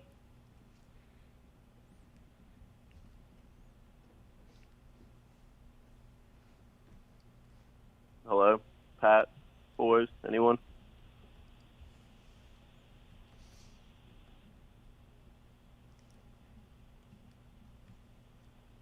Andrew, come the fuck on! Okay, hello. There we go. I can hear you. Oh, okay. Oh, sorry about that, Andrew. What's going on, man? No. First and foremost, I want to ask Boston Connor how the last 2 years the New England Patriots have lost to the Houston Texans. Woo! Suck on them, Dad. Shit! That's what I'm talking about, Andrew. And then we need to – I don't want to talk about Sunday because, I didn't know that someone's job to send the ball 5 yards in the air is very difficult to, beat the Colts. But we'll come back next week. It's fine. We'll beat them in Indy. Snapping the ball is tough. Yeah, but your team stinks, dude. Like listen, I think he's a Houston Texans fan. Just a year ago, they had a little bit of a playoff run. Then this year, they might have been the biggest dumpster fire. Now the Jets, obviously, they traded Hopkins for a fourth round pick or whatever, and Hopkins obviously goes on to negotiate his own deal, his own extension with the Cardinals, and has an unbelievable year with the Cardinals, even though that's potentially kind of fading off as well. But then there's rumors that there was a player-led revolt in practice, and then Billy O'Stooge is making more decisions, and that place has been a dumpster fire down there. But they have beaten the Patriots, I guess. That's true. They almost beat the Colts, too. I mean, good for them. They did almost beat the Colts. Almost. It's great. But the Colts still covered. Won and covered. Oh, well, and they kind of, with the exception of Deshaun Watson, really don't have any future. They're kind of just in limbo they have for no the next picks. 5 years. Yeah. And Cal McNair, the owner of the Texans, the acting owner, I guess, of the Texans. He's not sole owner, is he? Maybe. I don't know. But he has put together a committee to find their new coaching. Find their new coach and GM. It's Tony Dungy, Jimmy Johnson, Rod Graves, legend Andre Johnson, former teammate of mine and longtime Texan great, and R.C. Buford. And at My Sports Update says that's a strong group. I'd assume that's the case. I'm pumped to see, I don't know who a couple of those guys are. I guess one of them is a Spurs owner. Yeah, or CEO. Spurs CEO or owner or whatever. So I'm pumped to kind of hear what they come up with. I'm intrigued because yesterday on Hammer Don, I learned from Michael Lombardi that there's outside groups that get hired by ownership to make the hirings for them. And it's like, if that's the case, fucking sell the team. Like, if you don't even know who to hire in your own goddamn business, what are we doing here? And now, listen, I assume there's going to be a lot of people that are going to come after me for saying that, but you run a $1 billion operation, and the people that are going to generate your product should be people that you say okay to. You shouldn't be hiring an outside firm that potentially works for your competitors, by the way, who are hiring the same people, and maybe they pay that firm more than you do, by the way. I mean, that's just an interesting move, but I guess that's what happens whenever teams just get handed down to people and they kind of lost interest in the farm. So we'll still run the farm, but we're just going to kind of we'll let other people get fired if their decisions are bad. We'll blame other people for our mistakes. I guess that's kind of society now. But the thought that he put together his own group, I assume he'll be a part of it. I'm like, that's smart. You should obviously talk to people whenever you're thinking about making a $1 billion hire, which is what that is. It's not just what their contracts are, by the way. This is the future of your $1 billion business on who's going to make decisions. And a lot of people get it wrong. And I think the reason why is because I learned that they're hiring one of the same firms to make all the hiring for everybody. It's like, how is that person in charge of like $15 billion businesses? That makes no sense at all. Yeah, the Lions and Falcons are going to keep it in-house and do their coaching and GM search that way. The Houston Texans have this group, and they also hired that firm, the Korn Ferry firm or whatever. So they have two different groups. Yeah, they have two different groups who are going to be supplying candidates to Cal McNair. I guess that's good. As long as Cal McNair is making the decision for his business. Like, my big thing is learning about these people who own these businesses that are having people outside of their building who also hire for your competitors as well. Like, that's a wild move to make. Like, I understand there's headhunters and stuff for certain positions. Okay, I understand that. But when you're talking about the two people that are going to be like driving your business, I just feel like that's something you should be a part of. And if you can't be a part of it, should you be in that business anymore? Consulting is a great racket, man. It is. That's what it sounds like. Oh my God. Because you hear about all these, like the consultant, I forget the guy's name. Jed Hughes, yeah. Michael Lombardi, I guess he and this guy have a relationship. Lombardi fired him, I guess, at one point in his career or whatever. But the guy was at one place, he gets fired, goes to another place, he gets canned, goes to another place, something happens. And then now he's the authority on what coaches should get hired just because he somehow told billionaires that he knows. It's like, I don't know, man. And when you listen to Lombardi, he basically says, like, it's just this guy's buddies who he likes and who he thinks, like, oh, yeah, they might be a good fit there, and basically just, like, recycling these names to keep them in the NFL. Which, by the way, good for that friend group, doing their thing, and that consultant getting that deal. But if you're an owner, like, at some point, you got to stop trying to blame other people for your mistakes. Like, because that's the only reason you do that. You hire somebody else to hire somebody so that if it's bad, you can yell at that person as opposed to looking in the mirror and saying, you fucked up. It's like, why don't we take a little ownership here, okay? Why don't we take a little ownership of this whole thing? Yeah, what Lombardi was saying. So he was a coach for the Vikings, for a DB coach for 1 year. He was with the Steelers linebackers for 4 years, and then 1 year with the Cleveland Browns. And that was in 1989 was his last year coaching. And now this dude is the law on who you hire as a coach. That doesn't make much sense to me. I don't know. And maybe I view businesses different, but if I was just, I mean, a lot of people are just handed these teams, I guess, but it's just like, I get, and it's 100% so you can blame somebody else for the failures. But come on, wouldn't that be the fun part of being the owner? Yeah, it's like, that is like, why? What do you? I guess you're just raking in money. They probably say, well, you know how much fun it is to just be sitting in your lake house or on the beach and just raking in millions of dollars every year. It's like, that's. Hey, by the way, probably Sounds a good time. fun too. Probably a great time. I understand that, but come on. Why not involve Deshaun Watson too? I mean, shouldn't he? Cal did. I think he said that. I think he said he will talk to Deshaun about the coaching search, which is interesting because that did not happen in Green Bay, but it seems like they got it right there with LaFleur. Yeah, exactly. They already knew. So, anyways, 30 seconds left here in hour one on this Aaron Rodgers Tuesday, December 8th. In the second hour, we'll have Adam Thielen. Actually, Adam Thielen joining us on the other side of this break here.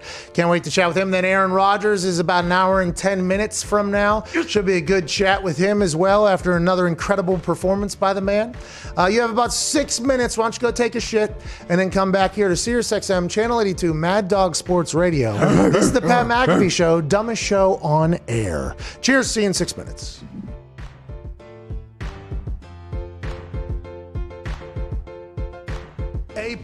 perennial Pro Bowler, an all-pro, a man who's aging like fine wines, Green Bay Packers legend, Super Bowl champion, from Butte, California, ladies and gentlemen, Aaron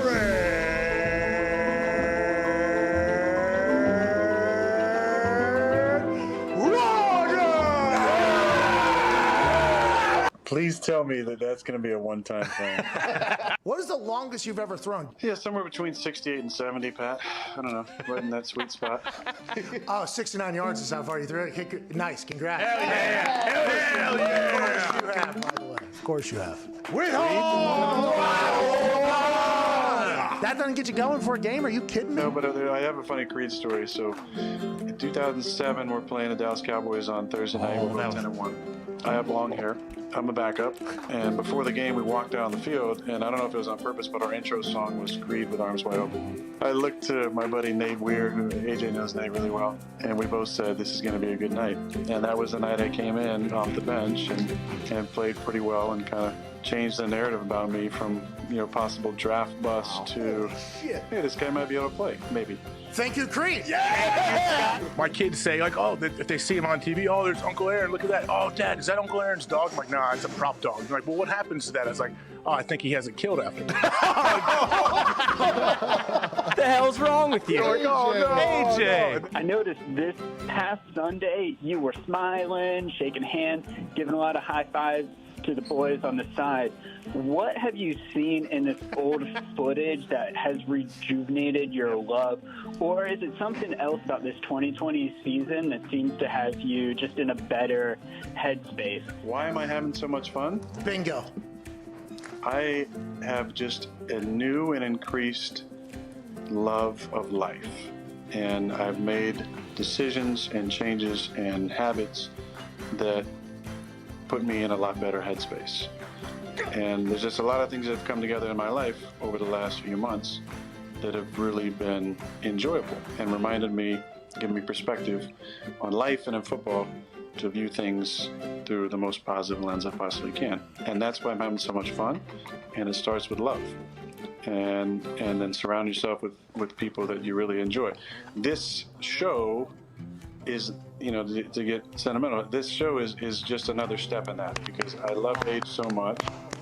And Pat, I have so much respect for you and the boys.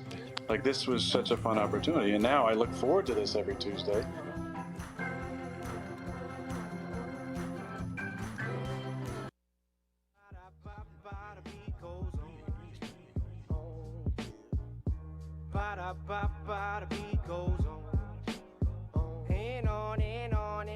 We chant, we talk that shit quick.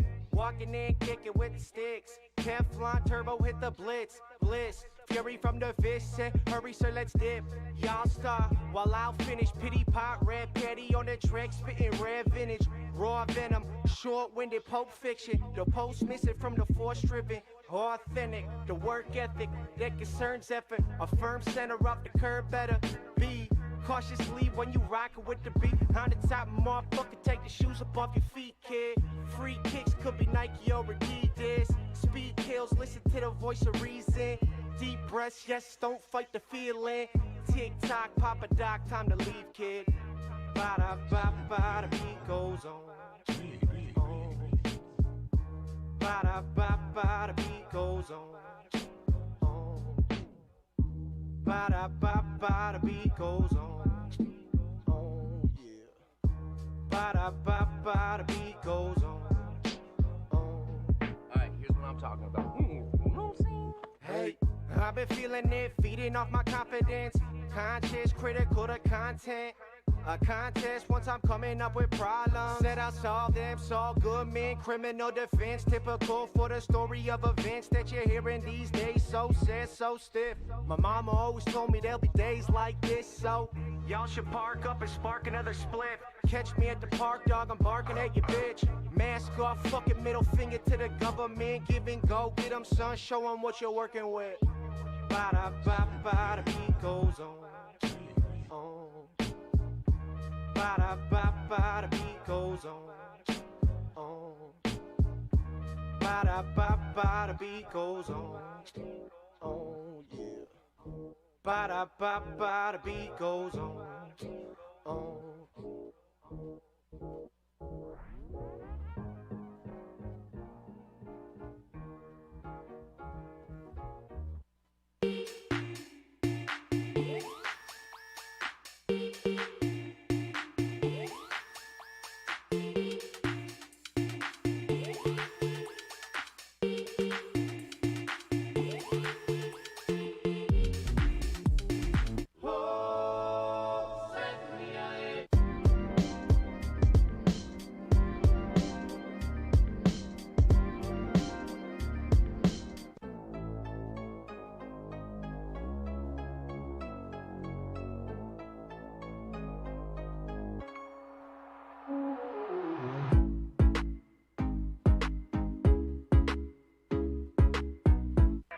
The Pat McAfee Show. There will be no rules for our guests, for us, for the things we can talk about.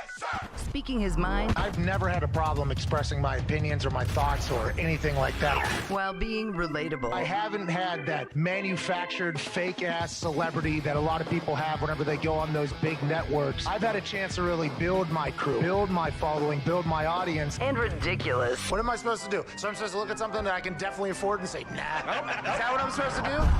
The Pat McAfee Show starts in 3, 2, 1. Good afternoon, beautiful people. Hour 2 of the Pat McAfee Show on Sirius XM on this Aaron Rodgers Tuesday, December 8th, begins right now. Welcome back to the show. Everything's kind of locking up here after the first hour, after sitting down here. Gonna have to do a standing hour or two here. I'm not sure I can do a bodyweight squat still. Nope, hip just gave out right there. Painful. Body still hurts. Don't have to wear a neck brace. Results came back. I don't have a broken foot. Oh, thank God. Congratulations. Felt like it at times yesterday and also this morning whenever I got up. And moments whenever I'm doing this show, there's a little bit of a shot right in the upper thing there. But that's going to happen whenever you, step into a cage at NXT War Games on Sunday. We lost, but the scumbags, they'll get what they got coming to them in no time. Last night, we had a doubleheader for Monday afternoon and night football.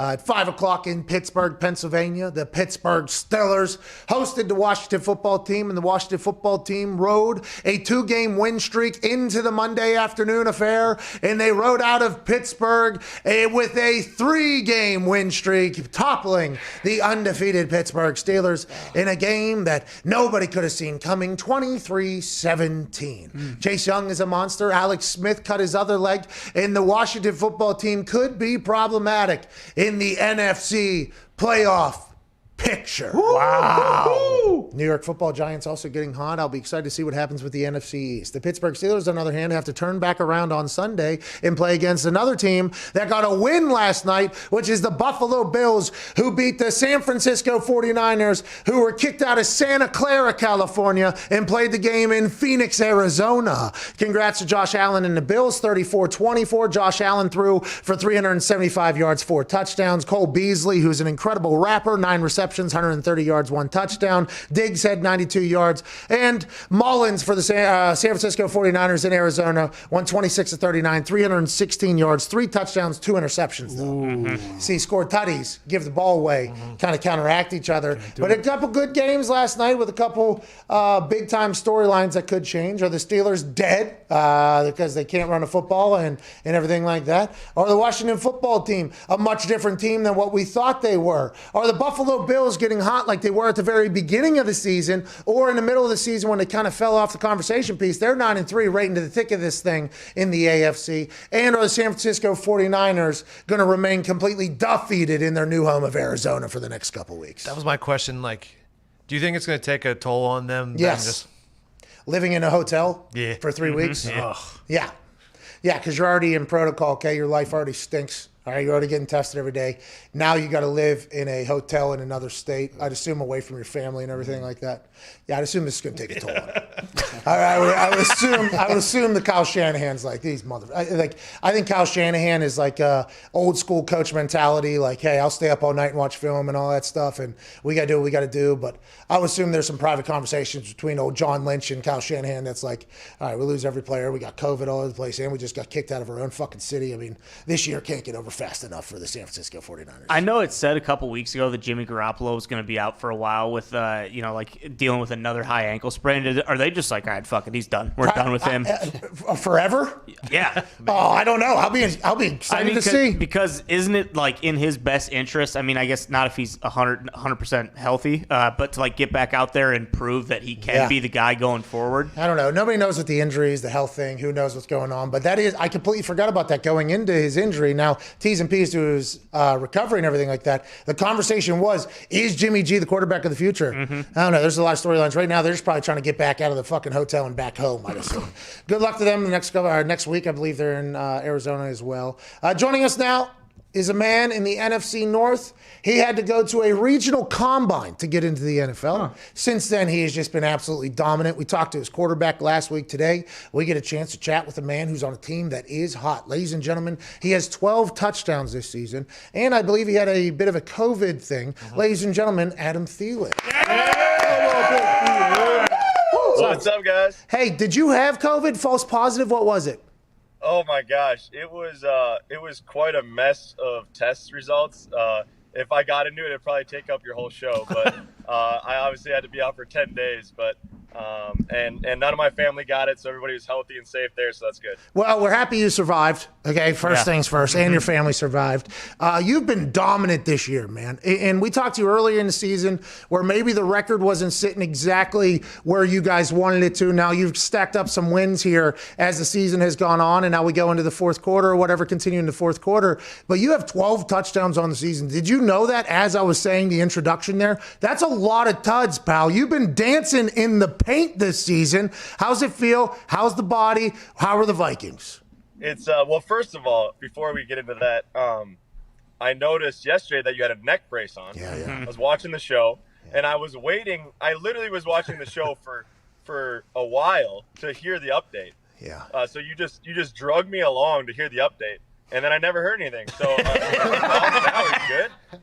Yeah, so the update is we got our test results, okay? I'm not in the NFL anymore like you, Adam Thielen, okay? Whenever I get an MRI or a scan, it doesn't just pop out the other side of the scanner, okay? Out here in the real world, Adam, it takes a little bit of time to get some results back, all right? Results are back. I don't have a broken neck, by the way. I don't have a broken neck.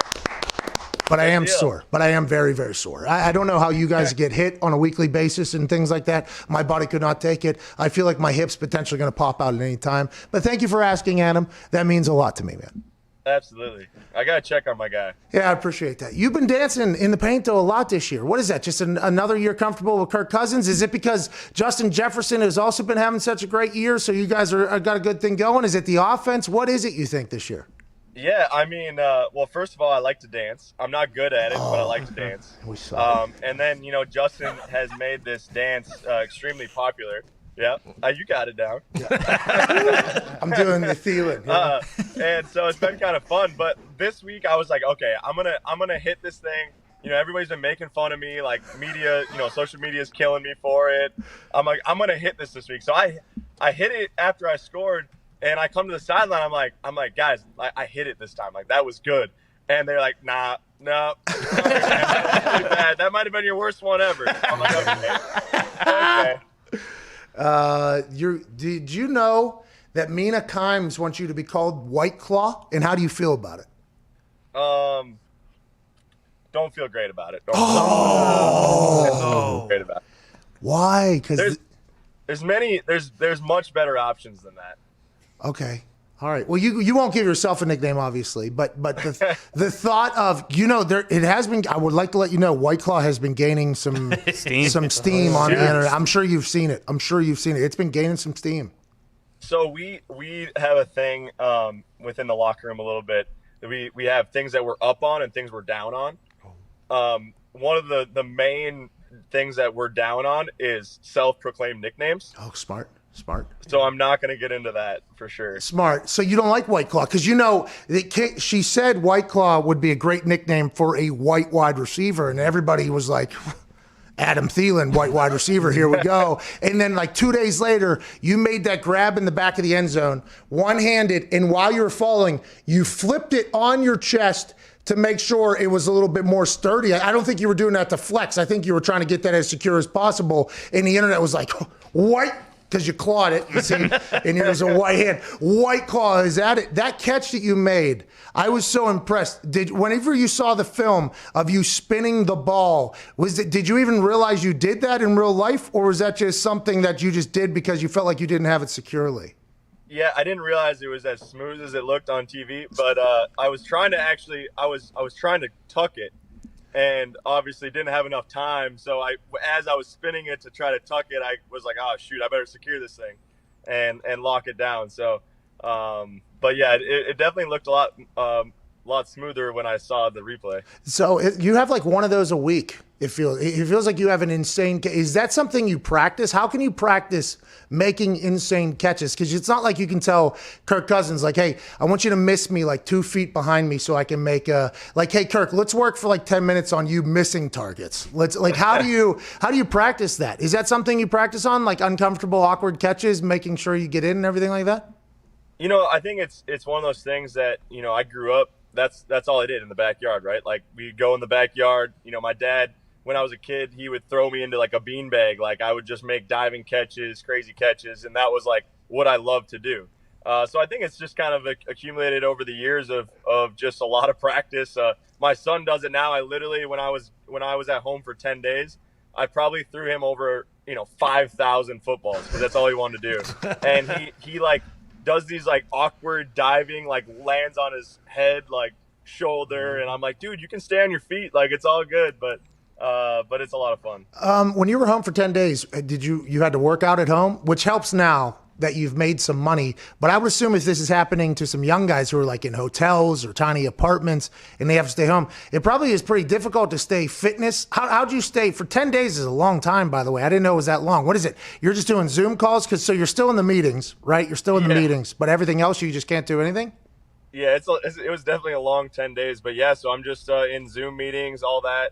And then I was fortunate enough to have, the weight room in our house. So was able to lift and then run outside. It was nice enough weather here in Minnesota, no snow yet. So what happened? I was able to run outside and do hill sprints, things like that. So it wasn't too bad as far as that goes. But it definitely was tough being a full-time dad for 10 straight days. But but it was fun. Yeah, shout out to the wife, by the way. I think guys realize quickly how much hell that is whenever they are. Oh my goodness! Yeah, no kidding. Okay, you have 4 hours just by yourself. I get a call from AQ every single time he's tasked with that. I get FaceTime from AQ, and it's just like, this is beating me down, dude. I have no idea what's going on over here. So I was trying to zoom in. I think December 8th, 2000. There's no snow in Minnesota. That's maybe big. Wow. Is that a record? That's a shocker, isn't it? I mean, isn't it already normally like full on snowman season in Minnesota, December 8th normally? Absolutely, it's crazy. We actually had like a crazy snowfall, like it must have been early November. It might have even been end of October, and then ever since then it's been beautiful. So nice. Definitely taking advantage of that, being outside with the boys and still being able to not have to put on snow pants and boots and all that. Connor, what do you got? Adam, you mentioned being down on self-proclaimed nicknames, the locker room in general. Are there like a worst of the worst that anybody in there specifically has that we can hear? That's a good question. Kirk is kind of the guy who is the kind of the originator of the up and down list. So they actually have a list in the quarterback room of things they're up on and things they're down on. So it'd be a great thing next time he's on the show to ask him about. Yes, we're writing that down. I'm jotting it down in the internal memory bank there. What are some things we're up on? Can you tell us something we're up on right now? Like you guys are in the playoff picture. Hey. Yeah, there we go. Got to be up on that. Up on the gritty dance. Oh, okay. Done by Justin, not by me. Yeah, everybody's down on that, it sounds like. Everyone's down on my gritty dance, but hey, what do you do? Ty, what do you got? Adam, you're from Minnesota. We get it. I know it was probably always your dream to play for the Vikings, but we've also seen firsthand in the Bahamas your relationship with Aaron. So my question is just, how many times over the course of your career have you demanded a trade to the Packers? Great question. And are you considering it still? That's a great question, Ty. Well, I can't say on air, of course. I know how I saw the FaceTime call. It must have been from your email because I know you're a huge Packer fan. It was like I love Aaron Bud or something like that. That might have been me. That could Actually. possibly, yeah, you got that right. After talking to Kirk Cousins, I enjoyed him a lot. We talked to him last week. I think it was like a 13-minute conversation, and we learned of the "if I die, I die" quote. And then we got a chance to talk to you and obviously Kyle Rudolph talk about him a little bit. And I'm like, man, this perception of this guy who's just a super nerd and all this, I would assume after talking to him, I'm a big fan of his. I feel like that's the fact that he's the one putting together the list, who's up, who's down.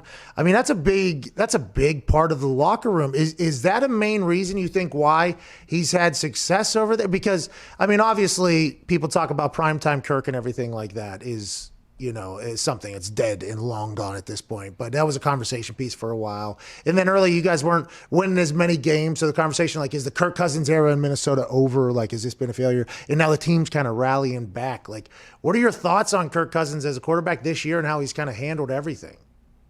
Yeah, I mean, he's the he's the guy you'd want to be able to handle that. He's so good about handling successes and failures. When things aren't going great, he's so good about handling it and just going to work, being the same guy, no matter what the record is, no matter, how his stats are, what have you. So, we're fortunate to have a guy like him, a leader like him, that just kind of comes to work every single day. He grinds. He's kind of got a little chippiness to him, that he just kind of got that chip on his shoulder. Can get a little feisty, and that's the Kirk we like. And, since we've been able to go on this run and played well, and he's playing so well, he's kind of had that attitude that we like. So it's fun to see him having success and kind of proving a lot of doubters wrong. Tone. Adam, you guys are in Tampa this week. So practice this week. Do you guys turn the heat up to like 95 and then turn the sprinklers on and get a little moisture in the air? Ooh, smart. Humidity's tough. So it's funny you say that, because I was actually thinking, like, I remember a few years back we played in Miami in December. And this was when we were playing at TCF Bank Stadium. So like the week before, I think we played like the Carolina Panthers, and it was like 8 degrees at TCF Bank Stadium. And then we go to Miami and it's like 85 and sunny. And I just remember like the first drive of the game, and I'm like literally dead. I was so exhausted. I was sweating. And this might have been in pregame warmups, to be honest. So I was like thinking of ways that I can and try to help myself this week, obviously with it being cold here. And so I might wear like double shirts or something. Smart. To just try to get used to the heat. Hey, before we let you go, and we can't thank you enough for your time, the double shirt's smart, by the way. Mm-hmm. Very, very smart of you. Because Michael Lombardi, former general manager, he's on our gambling show, Hammer Don. He likes to hammer sometimes like the Florida, there's like a Florida bet. If you got teams coming from out of state, because of exactly what you said, from a very cold place, they get dropped in Miami all of a sudden very late in the season. That humidity is going to smack somebody potentially in the mouth there out of nowhere. It's just a different world. Just like when people go to Denver, they talk about the altitude. There are some subtle advantages. So to hear you say that, because for me, when we go down there, I'm like, all right, ball's flying far today. Like I was pumped to go down there. But for everybody else, I assume they were like, hope we can make it today. Let's get some oxygen mask around here. Let's do the whole damn thing. Hey, before we let you... Well, and you get to show off the gun show when you're there, too. Yeah, so. High and tight. And then the awesome, the burn that you get down there. You know what I mean? White Claw has to experience that. So no White Claw, huh? We don't like White Claw at all. You're 100% out on that, it sounds like. I'm 100% out on White Claw, yeah. Oh, no. What if it was Caucasian Claw? Ooh!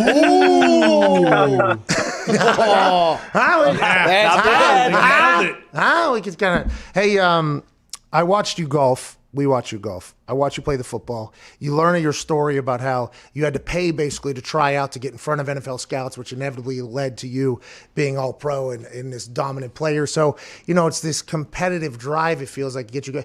Is that what you accredit everything to?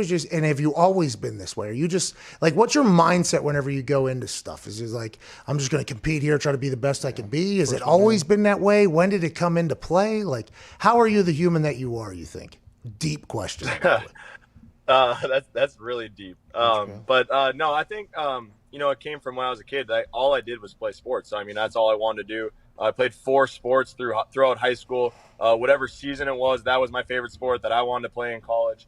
I really had no idea what I was going to do in college until 2 weeks before camp started, because I was going to maybe play basketball, I was going to maybe play baseball, I was going to play golf, football.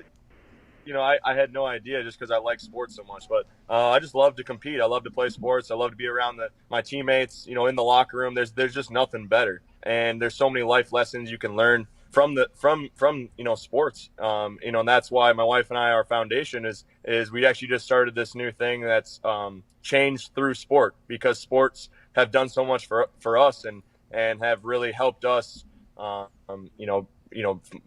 mold us really and be who we are because of sports. So we want to bring that to as many people as possible and give kids these resources, opportunities, so they can have success and it can hopefully take them to college or at least get them through high school and things like that. Yeah, sports do so much. I don't think the people that don't play sports growing up or aren't fans of sports, I can understand like people are into their own thing, but if I ever have a child and they're going to play sports, because it teaches you how to deal with so many things, right? A lot of people have no idea how to deal with failure. A lot of people have no clue how to do it. But if you play sports, guess what? There's going to be plenty of days where you're crying your ass off because something had happened. And by the way, the next game's going to come. You have to get over it. You're going to get to experience triumph. You get to experience working while tired, because you're going to be tired inevitably, but you're going to be forced to continue to go. I just think sports are such a special thing. And that's why I asked you about it, because I was hoping you would talk about your foundation you and your wife put together. Now, were the shoes that you wore on Sunday dedicated to that as well? Because those things were clean, pal. Clean out there.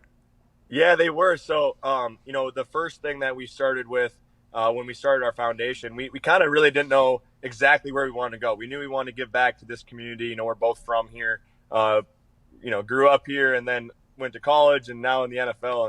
And Minnesota can't get rid of us. So, we knew we wanted to do that, but we didn't really know exactly where we wanted to go. So we ended up partnering with the Minnesota Masonic Children's Hospital and their mental health department for children, and has been just an eye-opening experience. And so those cleats were to raise awareness for mental health in children. And, it's something that gets overlooked a lot, and a lot of people don't provide resources, time to that area. And it was something that was really eye-opening when we went there and just saw that when we went there one time just to go visit it, before we even, agreed to partner and to raise awareness and funds for them, they were just these nurses were so shocked that we were there, because they just don't usually get, help or resources or time from anybody. So, these kids, it's been really cool to be able to get to know some of these kids and be able to go there, talk to them, answer questions, hang out for a little bit and kind of hear them open up. So, it's been probably more impactful for my wife and I than it has for them. So it's pretty cool. That's amazing. And if you watch that Netflix doc, what's it called? The Social Dilemma. The Social Dilemma. I think it kind of touches on that a little bit, how the world is kind of in a spot where it can be pretty troublesome for people's mental health with how it goes. So very nice of you. Very nice of your wife. Thank you so much for joining us. I hope your kid goes on to be better than you at football, especially if you're going to continue to throw him balls while you're at home. You're the man, Adam. Who do you guys play this week? Tampa Bay. Oh, yeah, we talked about it. We literally just talked about it. I was so enthralled by the conversation we just had. Did you get hit in the head the other day, too? Yeah. A couple times. Yeah. I got my head thrown off a cage, dude. Yeah. And a chair hit me in the back. And I got kicked in the face a couple times, too. Brutal. Yeah, maybe that was it, Adam. Thank you. Ladies and gentlemen, Adam Thielen. Thank you, brother. Man, that's cool to think about that. Because I was just... we had Community Tuesdays with the Colts. Every Tuesday we're out and about. If you're a younger guy on the team or whatever, kind of experience the community a little bit. Never once to the mental health side of the hospital, right? Never ever happens for the children's hospitals or anything like that. Whenever he talked about that, I was like, wow, I'd never even thought about that, because it was always something, I think probably wasn't put in the forefront. But now I think as we continue to learn, probably a good idea for us to start thinking about that. At Tone Diggs, what do you got, pal? Michigan just announced the game is canceled. No. Oh, no. Why? Well, they did have COVID last week or whatever, but then I saw this morning on Get Up that they were allowed to practice and they were having limited participant practice, but they just canceled it. So hold the fuck on, okay? Let alone the fact that Ohio State probably not going to be able to play in the Big Ten championship or whatever because of this, unless they adapt the rule, which we all thought they would potentially do at the end of the season if it affected Ohio State. And how does this work out for the college football playoff and all that conversation? But I would like to take a trip back, just bloop, bloop, bloop, a couple days ago when Kirk Herbstreit got dragged through the fucking internet for saying that this would potentially happen by Michigan to Ohio State. And he got buried, Kirk Herbstreit. He was trending for 13 hours. People were burying him, saying, oh, yeah, Kirk Herbstreit's blaming Michigan for blah, blah, blah, saying they'll do blah, blah, blah. And then there was people coming out saying they wouldn't do that. That's not college, blah, blah. And Kirk Herbstreit was like, no, I'm getting text messages from coaches around town. People are doing this, and this is something that you just need to know about. Yes, they have COVID problems, but they definitely have enough players to play a game. They just think they don't have the right players to compete in the game, so people are waving the white flag. This potentially happened between Clemson and Florida State earlier in the year. You saw Norvell and Dabo went out it publicly about this entire thing. Norvell was like, nah, I'll trust the doctors. And Dabo was like, yeah, me too, but I'm also going to trust you being a little fucking bitch about it. So there's a lot of this going on. And Herbstreit just a few days ago said that this was potentially going to happen. And unless Michigan doesn't have enough players to play, and we hope everybody's safe, by the way. We hope everybody survives. This seems to be a 100% survival rate amongst college athletes and NFL athletes if my stats are still accurately kept or whatever, unless there's some massive news that I have not heard. But is Michigan, what did you just say? No, continue. I just had an idea. Oh, okay. By the way, it looked like Diggs just saw maybe Someone died. the biggest news of all time. It looked like a light came out of his computer and his whole body just Well, there's went like another this. game canceled this week. Cincinnati game is also canceled this week because of COVID cases. Those two? Yeah, but COVID is in Cincinnati. Oh, shit. Yeah, so it's actually Cincinnati. That's But right. yeah, that would have been incredible for Cincinnati and Ohio State to potentially make a game happen there. But I believe the Big Ten has told their teams that they're not allowed to do that because earlier in the year somebody could have potentially did it. So this is a wild time. Hopefully everybody's safe. But if Michigan announced an increase in COVID cases this week. Okay, so this is interesting because is it an increase in good players that get it? Is it an increase in they can't contain it, so they're scared, they don't want everybody to get it, which would be the right health move then to cancel this thing? Or is this exactly what Kirk Herbstreit said, where they're like, we are not kicking that ball off against that team with those players? Harbaugh's like, do you know who we have right now? Will be our starting D tackle against Justin P. Is that what you want to do? And Herbstreit got dragged for this, and now here we are. That game's been canceled. One of the biggest rivalry in college football has been canceled this season, and Kirk Herbstreit said it was probably going to happen last week and got absolutely murdered for it. I got another one. Texas A&M and Ole Miss was postponed because of Ole Miss. Texas A&M is number 5. If the Big Ten had any gut sack, they'd let Ohio State play Texas A&M this weekend. Let them play. Let them play. Let the boys play. Hey, let them play. Let the boys play. What's up, Nick? I understand everyone wants to see a good football game. Could we please take a second to applaud both Harbaugh brothers for putting the health and safety of their players before everything else? He's right. Yeah, he's right. Good job. He's right. Thank you, Harbaugh. Myocarditis, by the way.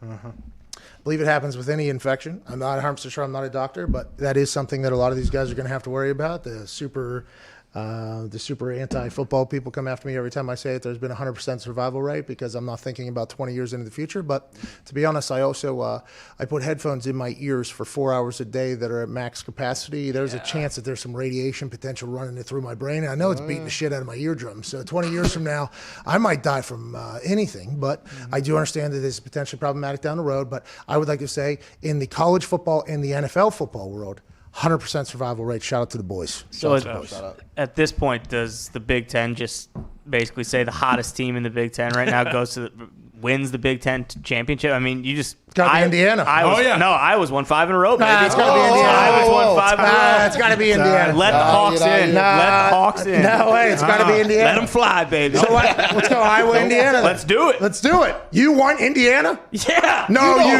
do not. And so does Kirk, and so do Kirk's dog. Bring him on. You are absolutely delusional if you think that the Hawks won any part of the Hoosiers. I was gonna fucking wipe their hands clean of Wisconsin this weekend, and fuck it, let's play Indiana on Wednesday. Wow.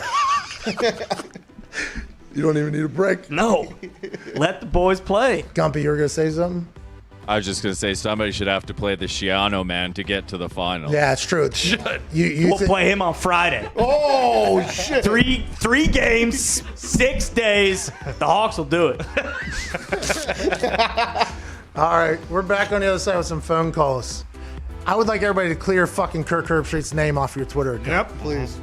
He got buried, man. Oh, yeah. And he called it. And listen, we know Kirk, okay? We know Kirk. Like, we've gotten a chance to meet him. If Kirk is speaking on something, this is why it's tough for when Schefter's a pundit, because when Schefter says something on one of these opinion shows, you're like, well, Schefter's saying that because he's probably talking to somebody that knows more than I do. Yeah. When Herbstreit talks about college football, let's assume that he is getting word from people. You know, I would assume his sources in the college football world are carry some weight, rather high, okay? Because college football is all about selling. So you want to sell your program and be close with the guy who's the voice of your sport. Kirk Herbstreit didn't deserve all what he got last year. He got murdered, dude. Big time. Buried. And then Reese was like, if that's what's happening, which, by the way, Reese is such a genuine good guy, I like the thought that he was like, there's no way that's happening. It's like, well, is it now? Now we have to question everything. A&M, Ohio State. Let's go ahead and push that as hard as we can this week. That'd be incredible. That'd be more days than BYU had for Coastal Carolina. Yep. That's a lot of big money schools, though, man. Oh, yeah. Those are some big money schools. I mean, there was a time A&M was going after everybody for using 12th man. Mm-hmm. They were suing Seattle. I think they sued the Colts at one point. Mm-hmm. I mean, A&M's big business. Jeez. That would be awesome if they played. That was your idea, by the way? That's why your face did the thing? Well, I saw Cincinnati because they were in the same state. You know, let's drive over and play. And then you informed me that it was Cincinnati who had the COVID. So then I looked right below that game of postponed games, and Texas A&M, Ole Miss sitting there right in my face. So I Google real quick. Ole Miss's fault. Okay. Yeah, here we go. The interesting thing, the conversation, is it if the good players get COVID, we're out? I think so. It sure seems like starters only. 28-point dogs, Michigan was. That was going to be a barn burner. Yeah, they didn't want that. Harbaugh just saved his job. This is Pat McAfee. No, I don't know. I don't think so. I don't know. Yeah, he did. Come on. We're taking phone calls on the other side. Can't wait to hear from you. This is Pat McAfee Show, Sirius XM Channel 82, Mad Dog Sports.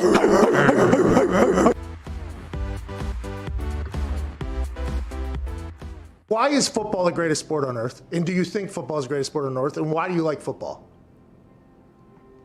That's a really deep question there, Pat. I know. I think I'd get a good answer out of you, though. Like, I think you'd be able to talk about it in a way that I think a lot of people haven't, because you've been at the pinnacle of it for so damn long and inside of it, and your brain is a pretty fantastic one. We've learned here over the last few weeks, obviously. Last few weeks, that's it. That's all the time we've learned that. I think it's the greatest sport in the world for one main reason. It is a true team sport where it is damn near impossible for one person to dominate an entire game. And if you look at other team sports, basketball with 5 guys on the court, I think you've seen multiple players over the years. Maybe one player, or maybe 1 or 2 players on a squad be able to dominate and win championships. Baseball, you can have a dominant pitcher and win championships. Soccer, you can have a dominant forward and or goalie. That seems to be a little more of a team sport, but you don't have 11 players engaged at the same time on every play. It is truly a sport reliant on every player on the field to do their job in order to be successful. And I think that's why at times, you know, certain star players can get maybe too much credit and maybe too much blame on the flip side, because it does take so many players at the same time in 3 phases to win football games. And I think that's the beauty and the draw of our sport, is that something new happens all the time, because you are literally dealing with 11 humans on the field at one time who all have lives outside of football, and there's distractions, there's a reliance on coaching, there's a reliance on preparation, there's a reliance on diet and performance. I just think there's so many facets to it that you see something new every single week, and I think that's the beauty in our game. When it comes to the love that I have for it, it's rooted, and I think like any player who's played for a long time, the love is not just about our sport, it's about competition.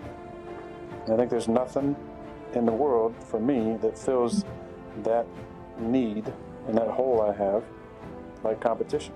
I think players who play for a long time at a high level, you have that need to be satiated competitively, and it's a love of going out there and going against guys and being in an environment where you know that nothing is guaranteed.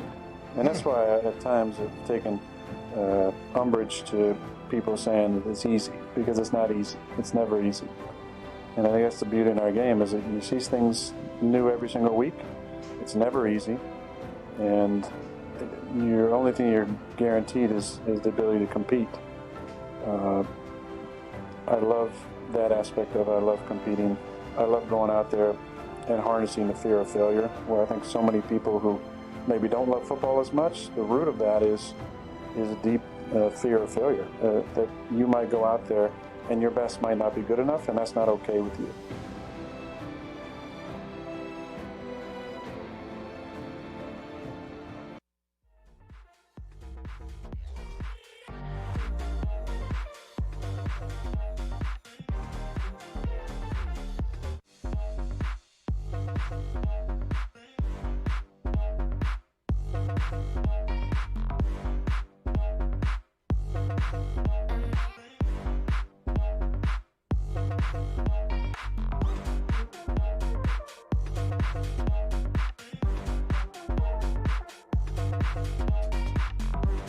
I didn't think I could continue to be an FCC regulated person without really hitting my max potential. And that's why he's with us. I love it. The Pat McAfee Show on Mad Dog Sports Radio, Channel 82. Welcome back to the show. It's the Pat McAfee Show here on Channel 82, Mad Dog Sports Radio. Aaron Rodgers, Tuesday, December 8th. He'll be joining us here in about 20 minutes or so. Can't wait to chat with him. Some breaking news happened while we were at the break. The Philadelphia Eagles have announced that Jalen Hurts will be the starting quarterback this Sunday against the New Orleans Saints. Taysom Hill will take on Jalen Hurts in a game that we cannot wait to watch. Morton Anderson reported that alongside Adam Schefter. Carson Wentz will now be backing up Jalen Hurts. This is a wild time to be alive. I think the internet was calling for this for a long time. Carson Wentz was paid a $100 million contract here just a couple years ago, I do believe now. A second-round draft pick, Jalen Hurts, after a pretty good performance against the Green Bay Packers, I guess better than in Doug Peterson's eyes than Carson Wentz would be able to do. He will be taking on the New Orleans Saints this weekend. Wild time to be alive. What are you going to do with Carson Wentz? I think they owe him a shit ton of money next year. This is going to be a very interesting. What if they have a Carson Wentz package now? Is that what's gonna be? Where he just comes in and gets sacked. Potentially. But in the NFC East, it looks like it's becoming a two-horse race between the Washington football team and the New York football Giants. Now the future of the Philadelphia Eagles is a massive question. Tonight, the Dallas Cowboys, also in the NFC East, will be playing against the Baltimore Ravens. Lamar Jackson and that Baltimore Ravens squad appear to be in a prime position for a bounce-back game against this Dallas Cowboys team that has been scrappy against some teams in the past, but the Baltimore Ravens get Calais Campbell back on the defensive side of the ball, who's been out for the COVID, and I believe this is a game they win by a lot of points. Tom Pelissero just tweeted that not only Calais Campbell's back from calf, Brandon Williams from an ankle, they're both playing tonight against the Dallas Cowboys. This feels like the Baltimore Ravens in a runaway. How do you guys feel? Oh, yeah. Yeah, this feels like a Ravens night in a runaway, which means, by the way, that it might go the complete opposite direction. This morning, the Ravens were only favored by 7. Then it moved to 7.5. Then less than an hour later, it moved to 8.5. And now it's up even more. 9. Now it's up to 9. So there's a lot of people that think the Ravens are going to run away with this thing tonight, including the sports books that have moved the spread 2 points in less than 4 hours. That is, or 5 hours maybe at this point. I don't know. I should be doing the math. That's a lot of movement in the line, day of game in a very short amount of time. Something else is probably going to be coming out, or maybe it's because those guys are both coming back. And when I look at it, 55% of the money is actually on the Cowboys, and the line's going that way. So I normally think of it that way, like Vegas wants you to even get more money on the Cowboys which makes me think that they think the Ravens are going to blow out the Cowboys. Yeah, and by the way, for whatever reason, sports books have been time travelers since like the beginning of time at this point. Yeah. Well, and Des Bryant revenge game. I think you hammer him to score a touchdown. Basically a lock. Yeah, which, by the way, we do know that teams potentially try to design things for players who could potentially dance on somebody's grave, like the Dallas Cowboys and Des Bryant, who had a little bit of an ugly breakup. I mean, it was like contentious there for a little bit. He's moved past it. I think they both have moved past it. But when it happened, it was a little bit ugly at the time. Yes, that's probably the right move. Oh, yeah. Probably the right move. I don't know what the odds are, but we should probably find that out. That seems like that's a pretty good bet. What up, Ty? I also saw that Lamar Jackson, I think his over-under for pass yards was like 181, wasn't it? I mean, like the Cowboys secondary stinks. Yeah, their defense stinks. If he can't throw for 200 yards tonight, I mean, I guess unless they just run it down their throats. But yeah, and I would assume that they are expecting Lamar Jackson to potentially put this game on his back and just run all over the place, which could happen. But I don't know if that Dallas Cowboys secondary has changed much since like 3 weeks ago, whenever they were just getting sliced and diced by everybody. 181 seems to be a bit low. I think you have to bet that because it's an NFL game. You have to bet the over. I'm not 100%. You feel very strongly about it? I do. Okay, good for you. That's your bet of the night? I think so. And then maybe, see if they even have a line for triple sticks rushing yards in case they have a package for him tonight. Did he get benched last week or did he get hurt? Hammy. Well, yeah, Yeah, but he had the sniper on the roof hammy, and then he was out there 2 plays later, or the next play he was out there. I was like, grinding through. Yeah, that's what I'm saying. That's because RG triple sticks is tough. And your bet of the night is Des Bryant touchdown. Touchdown. Oh yeah. Dez is plus 210 to have a touchdown. I'm not seeing an over under for triple sticks rushing. Keep it in mind. Plus 210. Great value. Slam it. Slam it. They already made like 4 different plays for Des to score. Let's go. What if he throws one too? The wild part is win. Dez that's what I'm saying. Though. Is there one to throw a touchdown for Des? Let's kind of look at that. Dez is plus 210 to score. And then like CeeDee Lamb and Amari Cooper are both plus 275 and above to score. Yeah, so everybody knows what's going down here. Let's go to Andrew in D.C. What's going on, Andrew? Hey, what's up, Pat? It's a nice little victory Tuesday in the nation's capital. Hey, Washington football team. You guys have had 3 straight weeks of this. That's got to feel pretty good. Yeah, it's nice. But question, so I know the Steelers would never do something to operate in the gray area of the rules at the end of the half to affect points. But what's the deal with the Alex Smith running the ball off the half anyway? Aren't they just going to throw in a K-ball anyway? Does it really matter that he did that? Andrew, thank you for the question. So that was a very interesting series of events there before the half. So before the half, end of game, there's a situation that can pop up in football. And depending on which special teams coordinator you have, it's either called a NASCAR, obviously for fast, okay, because NASCARs go fast. Not as fast as Indy cars, but NASCAR seems to be much more popular in America, so they go with NASCAR. Or Mayday, which is like a panic situation, which is everything has to be expedited. And we practice it every single week. Literally every single week we practice this. You get 1 rep of NASCAR or 1 rep of Mayday in, where you simulate a third down, end of the half, end of the game. Your team has no timeouts. The cutoff time for us was like 16 seconds on third down, 17 seconds on third down. We thought was enough time for the offense to get a play in, and if they don't get out of bounds, enough time for the kicking unit to sprint on the field, find a spot, and get the kickoff. 16, 17 seconds, I believe, was the cutoff. Last night at halftime, going into halftime, Alex Smith had the ball, 3rd and 16, no timeouts, 24 seconds on the clock. So that means check. Every situation we potentially have a NASCAR or Mayday field goal coming on the other side of this play. The operation is normally pretty similar amongst the teams. The holder would hold a towel of some sort to signal to the offensive linemen that are on the field, that are not on the field goal operation, that as soon as this play is over, you sprint directly down the line of scrimmage so that there isn't anybody running into each other. It is detailed down to that step of where you run off the field for where people are supposed to run on the field. Holder spins the towel, throws down, Mayday, NASCAR, here we go. Not enough time for the kicker to even take steps. The kicker just kind of eyeballs it. Not enough time for the refs to get the K-ball on. You will be kicking a quarterback ball in this particular situation, and you should actually be throwing the ball, if you're on the offense, to the ref to spot it to help the entire thing. I think what happened was Alex Smith realized he should not get sacked in this situation. That is worst case scenario. Also, time's probably running off. Let me go ahead and try to snag this thing. There's no ball on the field. Maybe there's a little bit of panic by the refs. Let's stop the clock. And then they say there was not enough time to get the K-ball on the field, which, by the way, is never enough time in a NASCAR or Mayday to get the K-ball on the field, because you're probably only going to have 11, 12 seconds, maybe 10 seconds to get that entire playoff to end with. So, hell of a play by Alex Smith. Very heady play. Hussey, who's normally an incredible ref, made a mistake here. That clock probably should have ran all the way down. I would assume Alex Smith should have potentially got an unsportsmanlike conduct penalty for this. There's an entire thing that should have went through, but this is a situation that very rarely happens. You practice for it, you prepare for it, and whenever I saw the 24 seconds on it, 3rd and 16, I was like, holy shit, here we go. We got a chance for it. Normally the ball is incomplete.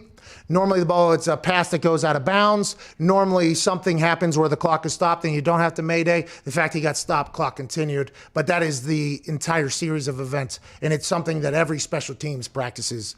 Maybe not every week like we did, but at least every other week, every third week, something like that, so they know exactly what's going on. I respected it. I respected it. That was a hell of a play. Yeah. Hell of a move by Alex Smith. What did they call it? The administrative error? or Yeah, something? administrative error. Not enough time to get the K-ball on the field, and the commentators who throughout the entire evening knew a lot about special teams. It sounded like they chimed in with their thoughts. That was definitely fair catch interference, by the way. And it's not because I bet on the Steelers or whatever. It's just because the way it was explained on TV was like, well, he got blocked into him. It should have been Washington's ball. It was like the last point of contact before that fair catch was like 7 yards away. And people were like, well, the receiver was reckless. He went sprint over there. It's like, that's why it's called a fair catch. He gets a fair play at the ball no matter what. The fact that he got hit by the guy and then the fumble almost happened and everybody was like, oh, Washington almost got that ball. It's like, no, it should have been like 15 yards there, or at least offsetting penalties, because I think there was penalties. There was a comedy of errors last night. And then at the end of the game, with 21 seconds left on the clock, up 3 only against a very powerful offense, they were contemplating on whether or not a field goal should be kicked to put them up 6. It's like, what are we even fucking talking about here? Yeah, you kick the field goal, go up 6, kick the ball out. What's the conversation even here? It's not high school, it's not college. Like, just like the Steelers wouldn't send out old Matty Wright to kick that 45-yarder or whatever, and maybe they just were so confident in the offense. Like, if an NFL kicker, the team should be confident that they're going to kick a 45-yard field goal. Like, that is just something that should happen. Now, even if he misses this or this ball gets blocked, you would be very hard-pressed for me to say it wasn't the right decision. It's 4th and 12. If you think this play is going to last 5 seconds, you give Ben Roethlisberger 16 seconds to move the ball, like 30 yards, 40 yards? That can happen, no problem. That's maybe 3 plays he gets to do that. It's a boom, boom, boom, maybe even 4 plays if they do quick down the sideline. It's like, you obviously kick the field goal here and make them have to score a touchdown. There was a lot of things last night that were being talked about. I was just like, what the fuck is going on? And it all revolves around special teams. I'm like, can we please maybe elaborate a little bit more on why these things should happen? It just doesn't make much sense. Well, yeah, and if you don't kick the field goal here, because after the kickoff, I'm pretty sure they got over half field. Ebron just forgot that if you step out of bounds, the clock stops. So that was an issue there. As long as it drops. What's that, Foxy? Foxy's back there. Big smile. Cackling. Yeah. I just never would have thought Ebron would have did something to help you guys lose the game. I never would have thought so. Oh, come on. Why is that, Foxy? They're human, Foxy. No, I'm just saying. Foxy, big Lions fan, by the way. Well, interesting enough, the Steelers did say they didn't care, but most people didn't, aside from Eric Ebron was the one tweeting that we do care, actually. What do you mean? When everything was moved due to the COVID. Tomlin, the front office, we do not care. Eric Ebron, the one guy, comes out and says, we do. He was complaining that they now have 3 games in 12 days. Turns out he's had 3 games in 12 days every single year of his career except for 1. Who did that research? Somebody heard what he said and was like, excuse I can't me. remember. Eric, pipe down. I don't know who did the research, but I did see that. All right, sure it was Fox. Well, by the way, it probably was. It was a Lions fan that definitely did that. But by the way, if he's had it every single season of his career, he's sick of them. Yeah, maybe give him a year off. He's fucking tired of it, dude. The Lions hate on Ebron. It will be forever, I assume, huh? Colts fans jump in there quite a bit, too. Let's go to Austin in Virginia. What's going on, Austin? Hey, Pat. Hey, boys. How's it going today? Hey, not too shabby, man. What do you want to talk about?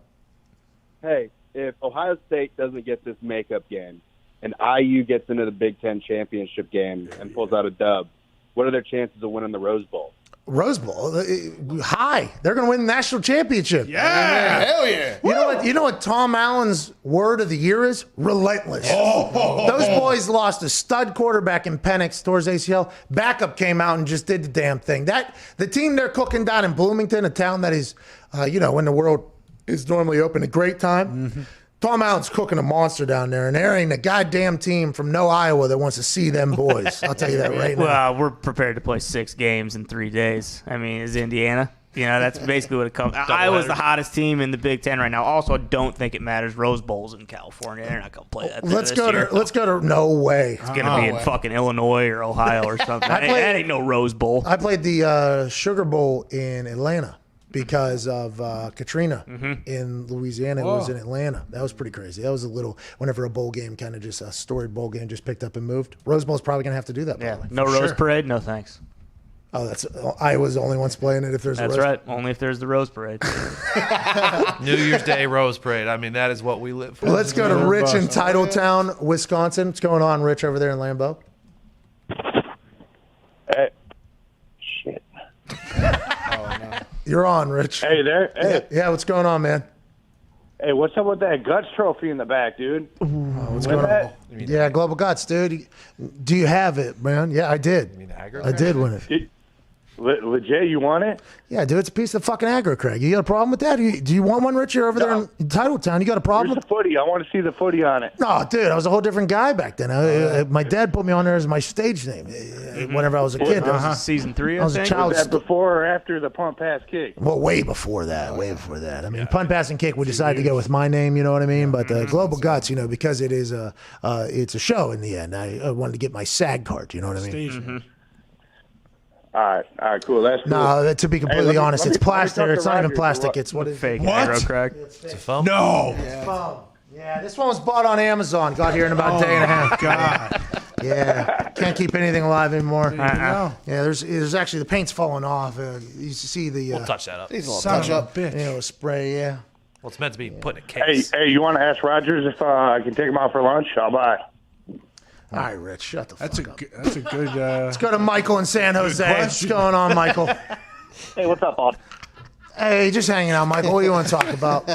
Hey, Craig's so back you at got all these great quarterbacks, right? And they retire, and like you got TB and Darren Rodgers and stuff. Why don't they ever leave and go join coaching ranks and continue on their legacy with their knowledge, since they're the smartest, highest paid players? All those great quarterbacks you're talking about have like hundreds of millions of dollars, most of them that you're talking about. To be a coach, you're going to get paid. I mean, you're going to get paid well, but the hours are just, it's a lot of hours. Now, granted, we talked to Aaron about getting into coaching. He said, when I'm done, I feel like I contributed to the game. He said, I feel like I made the game a better place. And maybe that's, they say those who can't play coach or whatever. And now there's some great players that have gone on to coaching.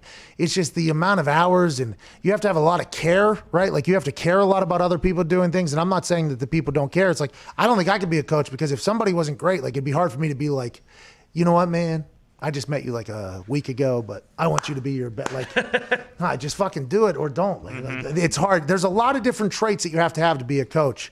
And I think some of them potentially go out the door whenever you've played for 15, 20 years in the NFL, strictly because you're not in a position where you have to have it. You know what I mean? Yeah. Not that Aaron doesn't want his teammates to be better or anything like that, but coaching, you have to care about literally so many things. And it's like, I think at some point you get to a point where you're like, I don't want to worry about that little bullshit anymore in my life. And to your point earlier, consulting, I feel like is That is the play. Yeah, perfect for It that. was like 1/70th of the time. Yeah.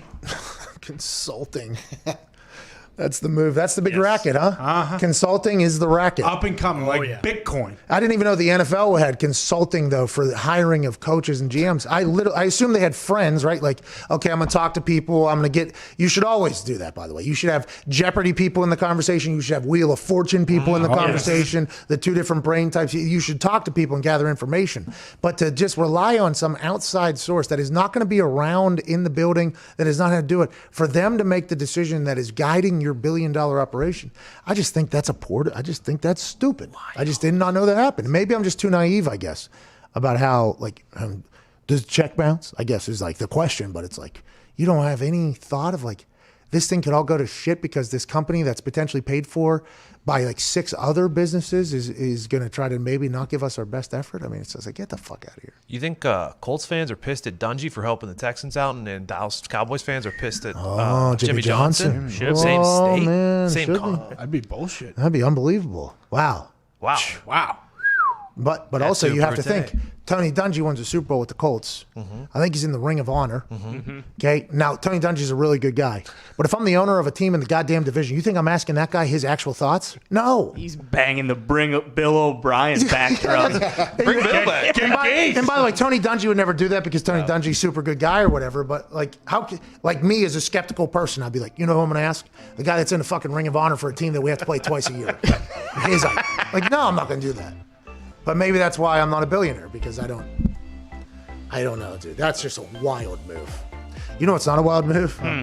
You know what Cal McNair needs to do? Yeah. Fucking go get an Arby's sandwich, look in the mirror and think. Hell yeah. There's 25 different sandwiches at Arby's. It's not just roast beef. Obviously, you've heard about the smoked brisket roaster or slow roaster for 13 hours at every single Arby's store, available for you right now as a fast food, which is unbelievable. You've heard about the turkey, the chicken, everything they possibly have. But what about the curly fries I had a little bit earlier with some cheese? Yes, you did. How about the curly fries with some cheese? The mott sticks that we had a little bit ago. Potato cakes? They got everything. So stop with the greasy, stupid pizza and the other cheap-ass shit and go to Arby's. Arby's is the best, and right now you get free delivery from DoorDash on orders of $15 or more with promo code MEAT. Shout out to Arby's, shout out to DoorDash, shout out to you. Shout out to Aaron Rodgers, who will be joining us on the other side alongside AJ Hawk. You got about 6 minutes. Go ahead and take a shit.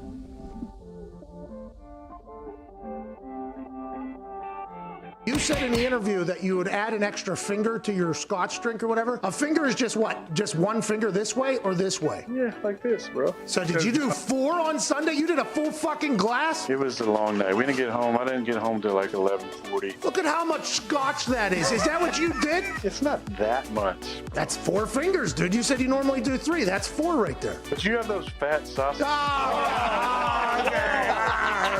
It hasn't been cordial over the years between me and Sue. You know, we've had some battles over the years. I think I mentioned that he got frozen feet and didn't realize he was stepping on my calf. He also stomped on one of my teammates at one point. I was under the impression that we were going to have a conversation after the game. And there might have been some loss in translation, whether or not he was talking about the, see you at the bus conversation. I thought it seemed more like, hey, let's have a little, come to Jesus moment. I was looking for that conversation. I didn't know how it was going to go. I didn't think it was going to, look, I'm not going to play number 2.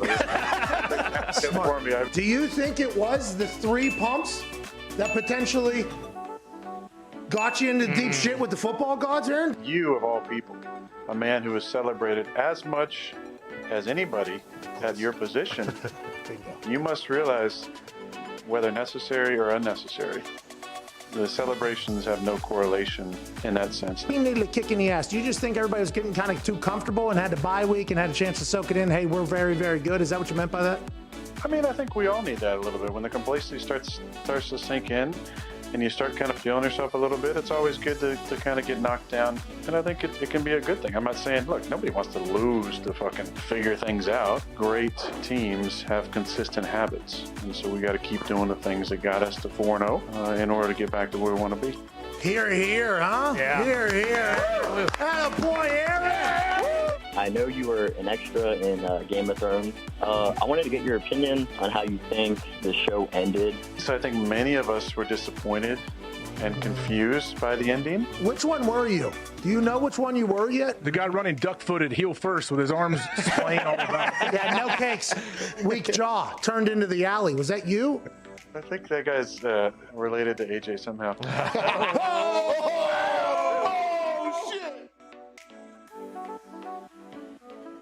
I'd also potentially taken over their 30 edibles because I thought more teammates of mine were going to want to indulge in that either before the game or after the game. And to get to London, you go through your own TSA here. The team has TSA that you have to check in. Here's my passport. The Colts already have it. They took it all from everybody.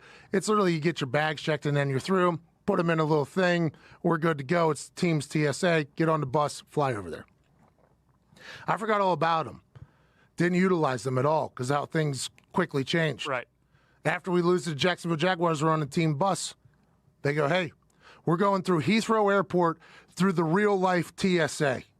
And at that moment, I look around. And I go, oh, no. I have some things in my bag right now that have vitamins in them. I have to get rid of them. And at that point, I'd whittled it down to like 15 of them. And I look at Vinatieri, and I'm like, buddy, not good. He's like, what are you going to do? I was like, I guess I'm just going to throw them away in here. Couldn't do that because right next to the trash can was an English police officer. So I couldn't just walk up and dump a bunch of edibles into the thing next to the guy. He's going to ask questions. We're going to the Heathrow Airport. Now I got to do what I got to do. We finally get there. Police escorts, a lot going on. So I just take down 13 edibles. Yikes. See you later. Vinatieri looks at me and goes, how you doing, bub? I was like, good now, but things are about to happen. He goes, I got you, little buddy. I'm like, thank you. So we go through the little check-in thing. And right before we get to the scan of the bags thing, it all hits me. I might as well have been on Cloud 45 over there in London. They check my bag, boom, boom, boom. I get selected. Something was in my bag. So now all of a sudden I'm like, oh no, did I leave a couple in there? Oh my God. Vinatieri starts walking ahead. He turns around. He's like, what's going on? I'm like, they got my bag, man. He's like, what's going on? I'm like, I have no idea. So he comes and stands with me. He's like, I got you, bub. I was like, they might got me, for real. I might be staying the night in England. They go through my bag. Turns out, had a vibrating toothbrush. Thing was vibrating in my bag. Yep. They're like, oh, it must have been this. Or it must have been my big-ass toothpaste because you can't fly with that. I was like, you got it, pal. I get all the way back to the plane. Lost my ticket somewhere. Somehow I don't have a ticket. So now I got to check into the gate people that I don't have a ticket. I'm like, I'm on this plane. I promise I am, but I don't have a ticket. They're like, what's your name? I'm like, Patrick McAfee. McAfee? No, yeah, whatever you want to call me. I just need a ticket. So now I have to sit there and wait as somebody brings me a ticket from the front while my entire team walks by me, knowing that I'm on cloud 50, just having a good time. Grigson walks by, just upset, obviously. I wish he would have known that I was in a mood where he should have talked to me there. It was just a nightmare. The London trip for me from beginning to end was not good, and I think that happens for a lot of NFL players.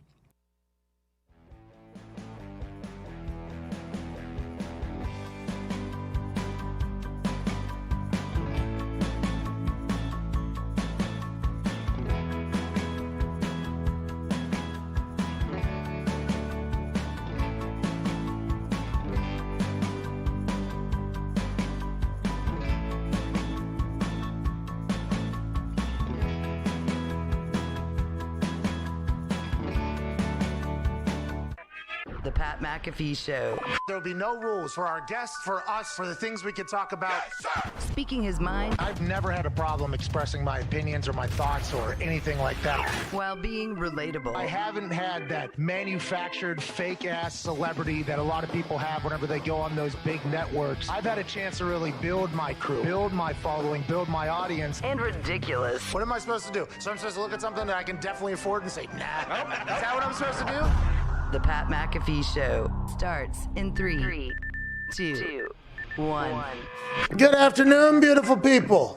Welcome back to this Sirius XM Channel 82 Mad Dog Sports Radio. Aaron Rodgers, Tuesday, December 8th, hour 3 begins right now.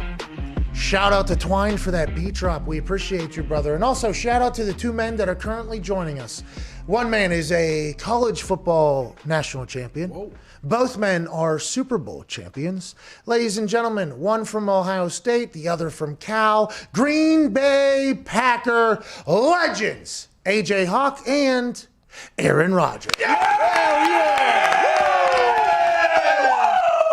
What's going on, boys? Yeah, good. Not everyone at once. All right, we just. Oh, good. Yes. Oh, you guys did that to me. Oh, see, we did that to a guy earlier. Jeez. Good move. I respect it. Aaron, what a great. Oh, yes. Yeah. Aaron, how's it going? Yeah, I like that we're doing this. No, AJ. Every time, dude. I don't know how you have me oriented on your side. It's the same way every time. Hey, guys. Come on, Age. That was funny, man. Hey, what? Congrats on another big win, by the way, Aaron. I mean, congrats. Absolutely unbelievable. We're late into the season, going into week 14 now at this point. Week 13 is wrapping up tonight with the Cowboys-Ravens, another Tuesday night matchup. But 400 touchdowns, the quickest in the history of the NFL. There's no way that when you started your NFL career, you thought you were going to get here as fast as you are. What a moment. It seemed like that was a real moment there, getting 400, or am I misreading the entire situation there? No, it was special for sure. I didn't realize maybe how tuned in everybody was. As early as a few weeks ago, I knew I was getting closer, but I wasn't sure where I was at. My media guy, Tom Fanning, here with the Packers, will give me updates from time to time on certain things like this. So I was aware going in I was 3 away. I wasn't aware how much the guys were. I'm not one to want to stop games or have overt celebrations for milestones. I feel like they should happen in the flow of the game, and they're exciting, definitely, but they're more legacy things you look back at when you're done playing. But it was pretty cool to have that moment with Tay really doing all the work there on the 400th, and then to actually get the ball. I've said it a few times, but JJ threw 100 in the stands. Tay caught his first touchdown on 200. 300 was a little shovel pass. They really didn't do a lot of work, and 400 being the little swing pass to Tay. So out of those all those milestones, and even if you count the first one to Greg, that's how some touchdowns are. I think out of those 5, my first one and in each successive factor of 100, only the one to JJ was one that I actually had a huge part in, I think. Hey, so what do you do with that 400 ball, and how many balls from your career have you kept? Where do you put them? A lot. There was a time where we were given a lot of footballs out like every week, and before they stopped giving me as many game balls, I was getting 1 or 2 a week, every week for a while. So I have a few storage areas. Game ball. No, you saw him, yeah. 400. Them up. It's like, oh, here's, what they can do with stats. They can make anything a stat. You're the first person to have, 6 games in a row where you completed 22 or more passes for at least 7.3 average, and at least 3 of them were tipped and or dropped by your teammates, and you didn't yell at anybody for 5 straight games with at least 4 touchdowns in those 6 games at home. At least 2 of them came in inclement weather. Game ball. That's in every sport, though, by the way. I was watching baseball, and I'm not a big baseball watcher, but I was watching this one, and there's like, this hitter is the best post-5th inning hitter with 2 strikes against him with 2 people on base hitter in the history of Major League Baseball. Let's see what he can do. Strike out immediately. Maybe next time. It's like the stats are just insane at this point. I appreciate it because we learn a lot. And you can't put a number on this. I would assume because you've had so many great passes over your career and moments that are massive. That ball to Devontae where you thread that needle there, was there ever a moment you thought it wasn't going to make through, or was that kind of like you saw somebody potentially crashing down, knew it was going to be a close call, and put more juice on it? I mean, once I threw it, it was kind of like, oh, shit. Okay, I'm happy that is how, because that's what I would do as well. I think there's a lot of times where, you might have a result like that, and people are like, oh, man, that's got to be one of his best throws ever. And I'm like, no, it was a great catch. I love the call, from Matt, backed up. And they played a coverage which was good for that play. Now, they did a good job of kind of cut replacing on the backside, I think, with the corner.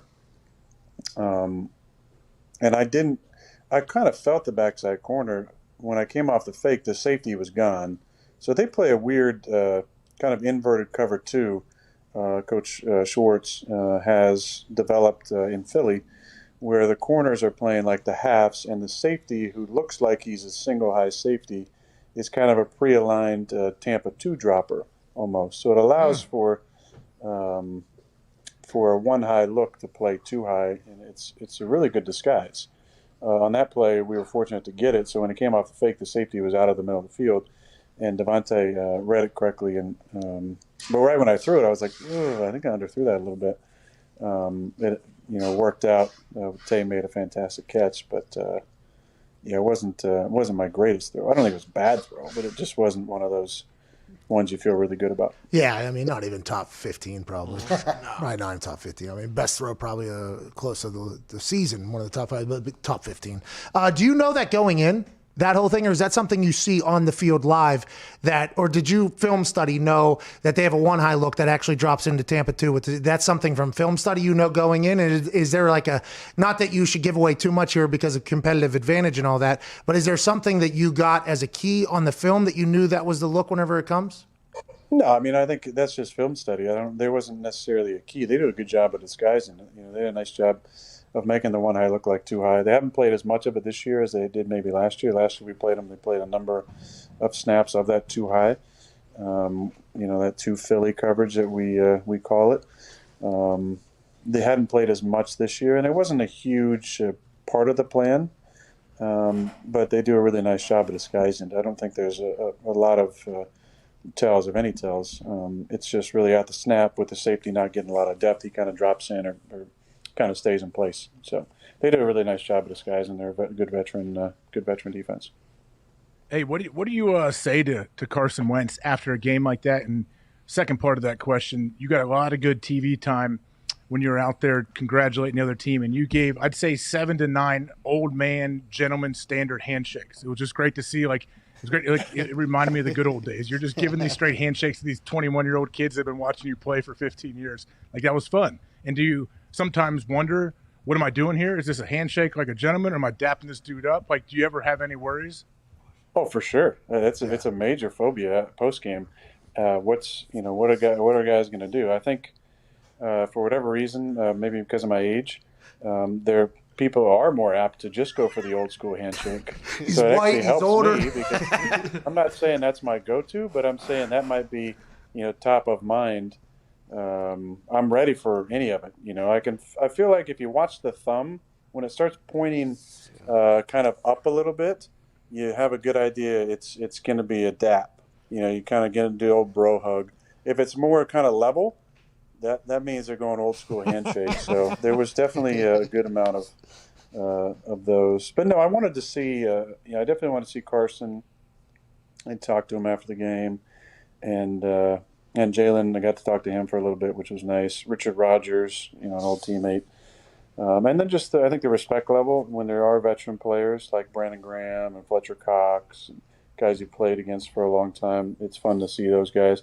Alex Singleton, the middle linebacker, is a buddy. He works out with us out in Los Angeles in the off season.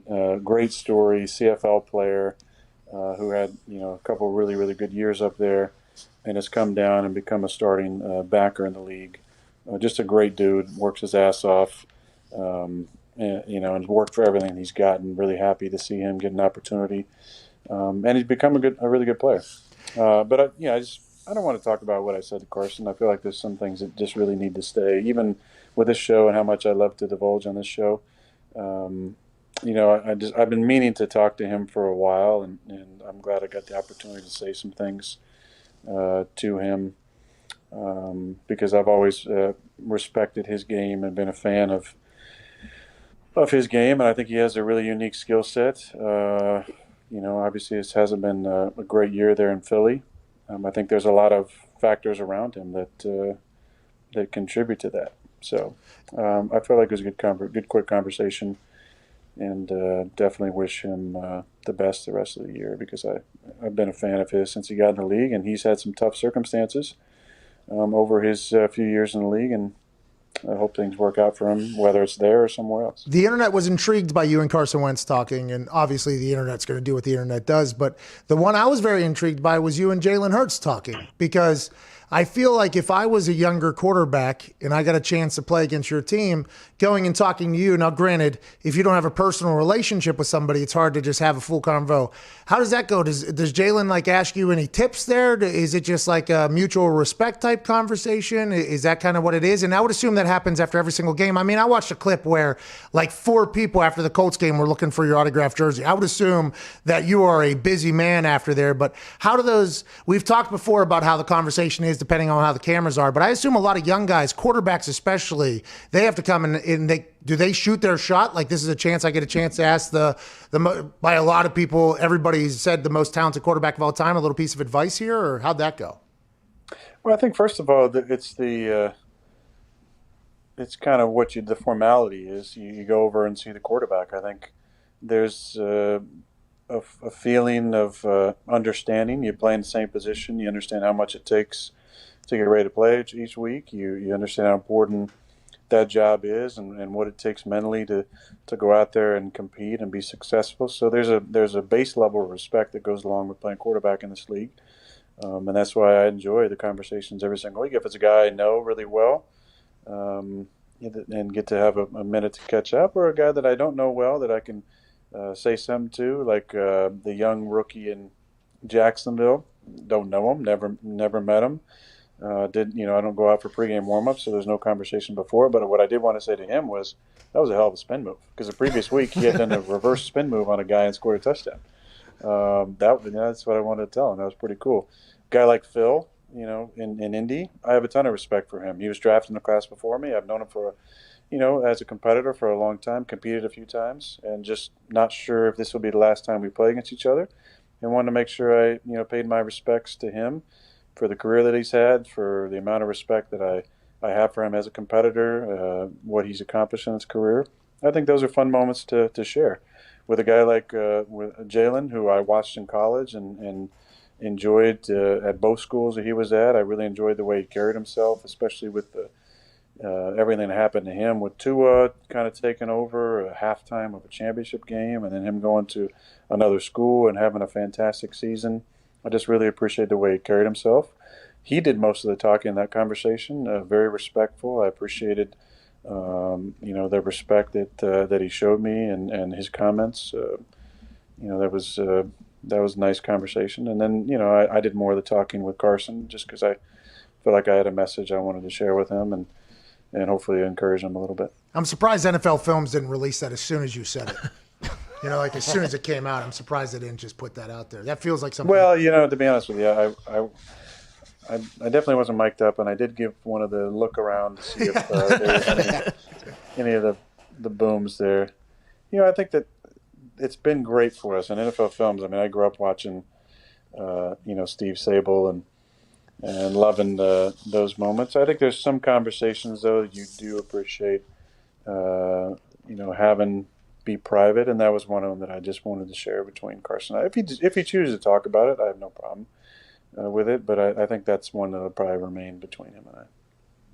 Hey, how excited are you that I would assume you got word that Jim Nantz talked a little bit about the I Love Gold situation and Gold Member, and he and Tony were trying to figure out the whole game, like what you guys were doing in certain times. And maybe Ty can explain it a little bit more to you, but it's getting out there. Hackett's getting a lot of good pub for it. And I feel like your whole team's buying in. Now I'm sure all of Packer Nation is behind you. Is that something that you had? Was like this? Did you set this up like way back in August? Yeah. This has been a scheme, I think, hatched and developed by Hackett. The end game, I will admit, and there's no better forum to put this out there than this one. Amen. But we want Mike Myers in Green Bay. Hey, let's go. We want him in Green Bay as Gold Member in our, whether it's in the team room on Fridays, on a Friday to introduce the Gold Zone presentation, whether it's a video we can get from him, whether it's a Saturday night speech from him. Look, as Gold Member, as Austin Powers, as Fat Bastard, whoever he wants to be. Obviously, we're big fans of Gold Member, and, we're not fans of schmelting, because when you have accidents, things happen. But we are big fans of Mike Myers and Gold Member, and if he wanted to show up, there'd be no one happier than Nathaniel Hackett, first of all, but we would all be really excited. Imagine he does a whole week out there just as a coach. You know what I mean? Fat bastards there on Tuesday or on Wednesday. I've got crap on deck that could choke a donkey. That dude was fucking electric. Imagine Mike Myers as an interim coach for the Green Bay Packers for a week in all of his characters. You get the Gong Show character he was as the host there for like Thursday practice. Fast Friday, then all of a sudden is the Gold Zone, also Red Zone, I'd assume. Have him come in there. I mean, that would be electric. We need to make that happen. I don't know if we're big enough for that yet, but you are. So that should happen, I would assume. We're going to get there, and that's all we want. That's all we want for Christmas. Personally, I want an Aston Martin Vanquish, but as a team, we just want Mike Myers as Gold Member in Green Bay. Oh, let's make it happen. Also, a halftime speech from him. That would be awesome. Let's talk about Bakhtiari a little bit. So whenever there was that 77-yard run by Aaron Jones, obviously Bakhtiari's out there running like what might be a 4.7, 4.6 that is down the field. You were also running down the field, by the way, looking to get some. And then obviously the celebration in the end zone was an electric one. And that's obviously awesome and a testament to, but boy, it feels like your team is very tight right now. Is that all around the Gold Zone? Like, is it LaFleur and Hackett? Like, why is the offense at a state where not a lot of teams ever get to, by the way. That type of camaraderie, that type of like all-in type is what you're looking for in a team. But it looks like the offense is, and now obviously the defense as well, but that play epitomized, I think, like you guys caring about each other more so than obviously the incredible athleticism by all of you. But it felt like you guys were all in it there. Like, how did we get here? And can you bottle this and just do this forever? Look, I think when the No Fun League loosened its restrictions on celebrating, everybody won. Yeah. Players enjoyed it. The fans enjoy it. And I think that was important for our sport in general. We've embraced it. We talk about it a lot. We show clips on how important it is to celebrate together. And both sides of the ball have no problem doing it. We really do, I think, love each other and pull for each other. When Big Dog scores, it's kind of taken to a different level just because everybody loves Mercedes so much. And then everybody else is a close second. But there's nothing like a run like that where, MVS is out there blocking and the big giraffe is running down there, not really touching anybody, but just kind of getting away. And we finish things off like that. That was a special moment. I even, my quads were a little tired after that, 70-yard jaunt, but I feel like I got in the way of somebody. I don't think it helped at all, but I was around there. Hey, you were looking, hanging in the background. But yeah, we really enjoy celebrating together, and I think it's just a good reminder of that it takes all 11, and that's coach speak, but it's also kind of been a mantra for us as a team that we're going to do this thing together, so let's celebrate together. Let's not make any one person bigger than the squad. Even though we have some incredible individual performances every single week, we do always celebrate together and celebrate with the big guys too, because a lot of them are on the extra point team, so they don't have a lot of time to celebrate. So let's make sure we celebrate with them quickly, and whether it's Elton getting down there or Corey. Last year we used to give Brian Balaga a bunch of shit because he would never come down to the celebrations, and we got him one time to do it, and it was one of the greatest things ever. To that point, I'm going to sidebar, because I do want to correct this. I know you had Takatari on the show at some point last week, and he made some statement about giving me a gift, right? So I don't want to disrespect him or anybody else who's ever given me a gift, but I will say that gift was about 99% Brian Balaga gift, and about a 1% stolen gift valor. Yeah. I would assume it was paid for by Brian Balaga. Inspired creatively by Brian Balaga. So big thanks to Brian. He's one of the funniest curmudgeons we've ever had on the squad. Super great guy. Solid as they come at right tackle for us. One of the toughest dudes I've been around. And I definitely miss Brian. Also a great gift giver. I can't say the same about Dave, but I do appreciate his minor role in that gift. A one-time gift. Just small little role. What was the gift? Was it some kind of like weird scotch? Like I can't imagine there's a scotch out there that you haven't found. Well, Brian did some research, I'm sure, and found something on the rare side. I will give a shout out to TJ Lang, longtime guard for us. He found a 40-year-old Glenfiddich, which is super rare, and I was really excited to get that from Tej. He's a good gift giver, and I appreciated not only the actual gift but the thought behind it. Yeah, so they always say it's the thought that matters, the thought that counts, right? Yeah. I usually subscribe to that mindset. Except in years where your left tackle becomes the highest paid in history, and you've got him so many things over the years, special things, meaningful things he wants, contact with his loved ones to make sure that the gifts that he gets are exactly what he's been pining for all year, because God forbid he doesn't have something that he wants or needs. Jet ski, he needs it. So yeah, it's just, I guess that's love. But it only goes one way most of the time. Yeah, well, just know that on this show, the love goes the love goes your way. Just wait till you see what we got you. Ty Schmidt, what do you got, pal? Aaron, I noticed on Sunday you were really throwing your body around, had a couple of big-time blocks. Was that something you emphasized going into this season because you can't really get any better at throwing the football, so it's like we might as well go pancake hunting? Smart.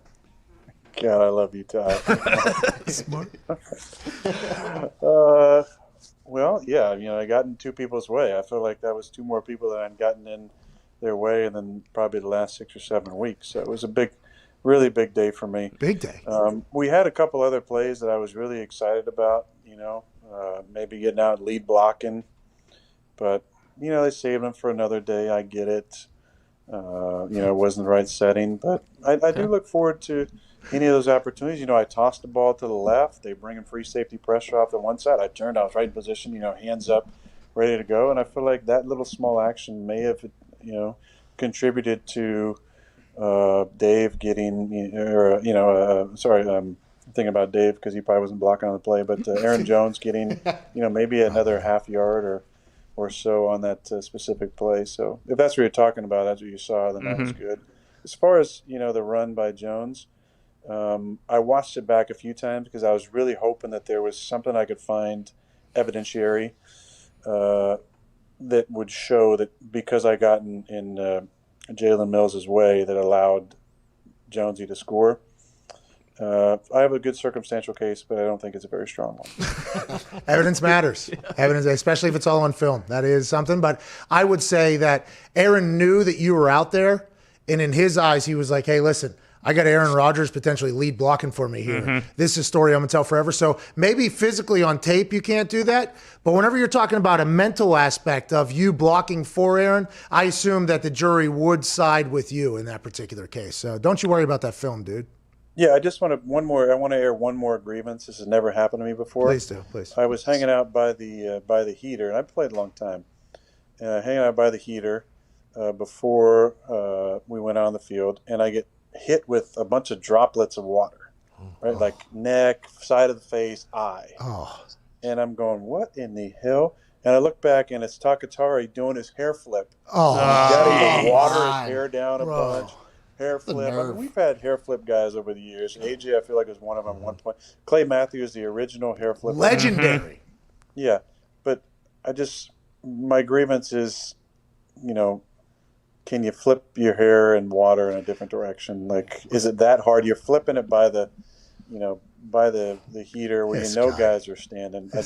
No flips. Some guys just have no awareness about where they're at. I mean, it's a problem with society in general. Just a lack of spatial awareness by some people. Accountability. But that's kind of my only grievance from the game that I want to hear. Yeah, he played pretty good. I wouldn't have any other grievances either if I were you. AJ, you got anything? We got to get Aaron out of here. He's got something at 2:30 here. Oh, yeah. He's probably going to go promote some awesome product on some other show. I can't wait to watch after the show. Whoa.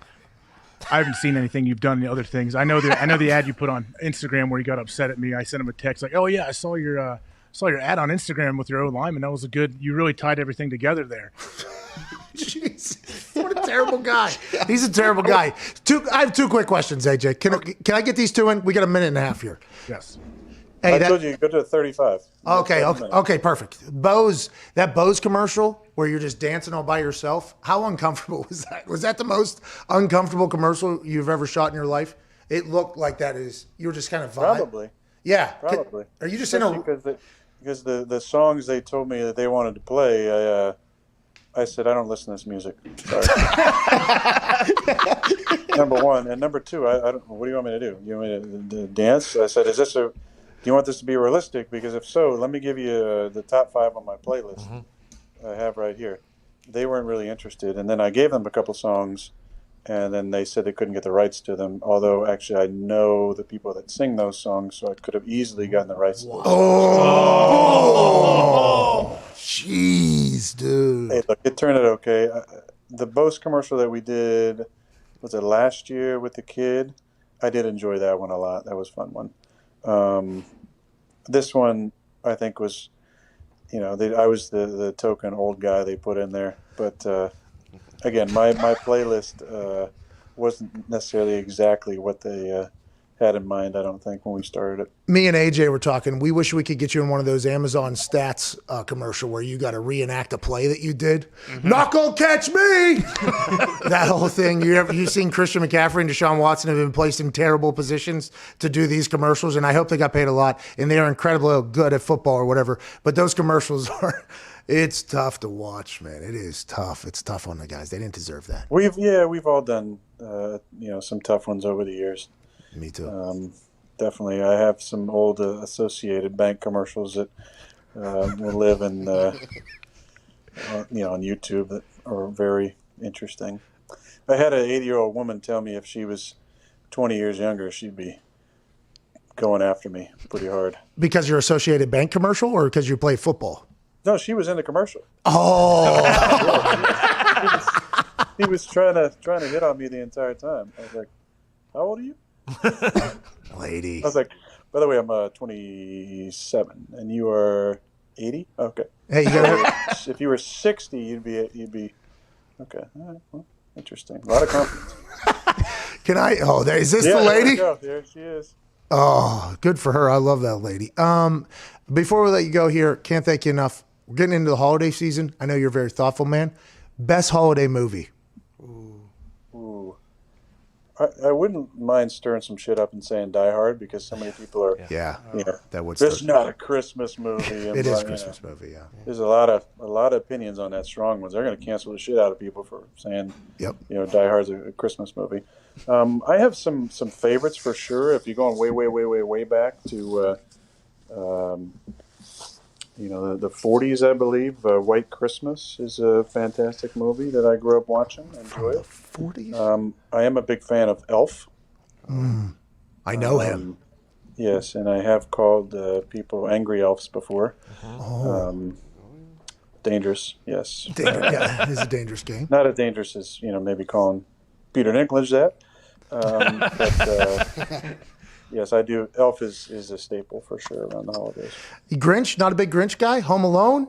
The old school Grinch. Not the new one, maybe not as much. I like, the old Rudolph with Burl Ives as the snowman singing, silver and gold, and you got the abominable snowman with a Yeti. Yukon Cornelius.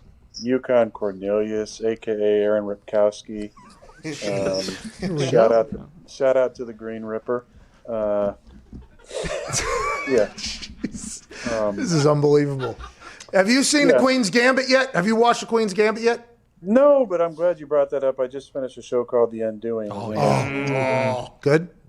Terrible. That's what everybody's saying is the opposite of what you just said right there. So. Well, again, this is my own opinion. I don't care if you cancel me for this, because I don't care. Uncancelable, by the way, Aaron. You just threw 400 touchdowns quicker than anybody in history of the NFL. I don't have to say it. The world. Hell yeah. If we're judging directors and acting and screenplay, not very good. Oh, wow. I mean, I was going to watch it, by the way. It's rough, man. Terrible, after the first episode, I was like, oh, my God, this is bad. Hey, let me tell you what Aaron Rodgers is saying to you, Undoing director. Hey. It must suck to suck, director. It must suck to suck, Undoing. That's a shame. People are going to be mad at you for it. You just think that, okay, there's got to be something here that's going to, bring it home. Yeah. The Queen's Gambit will do it for you, I promise. That's what I hear. That's going to be the next one when I get some time. All right. Well, you got a lot of time, obviously, to prepare for the Lions. Good luck this weekend. They don't have a coach. They seem inspired. Taking on Matty Stafford, a man you complimented weeks ago. Excited to see how you do. Thanks for the time today. Good luck, brother, ladies and gentlemen. Most talented quarterback to ever play football. We'll be in a conversation of greatest football player of all time, Aaron Rodgers. Thank you, buddy. I love you, Aaron.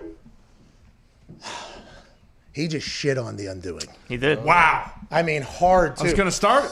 The internet loved The Undoing. Like, whenever I go, I'm starting to watch The Crown, people are like, well, put a pause on The Crown. Okay, it's good. Need to watch The Undoing. Need to watch The Undoing. Turns out I'm not watching the goddamn second of that thing. No way. No way. Not if 12 says it's terrible. Yeah, I mean, I've already seen it. Listen, I respect 12 on the football field. I thought it was okay. I mean, it's not going to change. It's only 6 hours. It's only 6 hours. Queen's Gambit does the same thing. I agree. Queen's Gambit much better, but, hey, it's something. Wow. Okay, so you have seen both? Yeah. All right.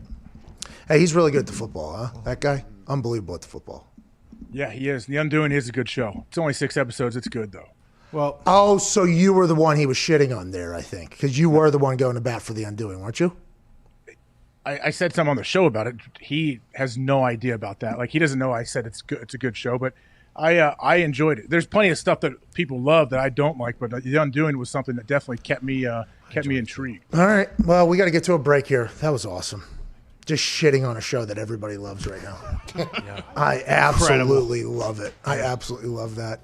How about him breaking down that, what do you call it? The Philly 2?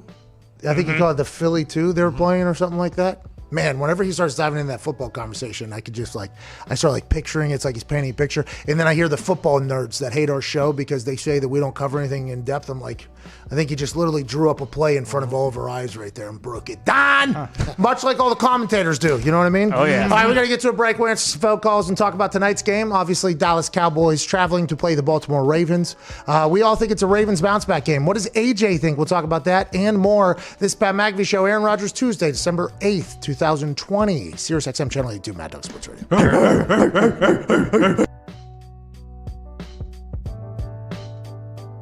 Hi, how's it going? My name is Pat McAfee. Used to hold balls for Adam Vinatieri. Now I'm in his home state. College game day is absolutely electric. In Brookings, South Dakota. Let's go! College game day has made the voyage to Brookings, South Dakota to experience a game with the best fans in college football.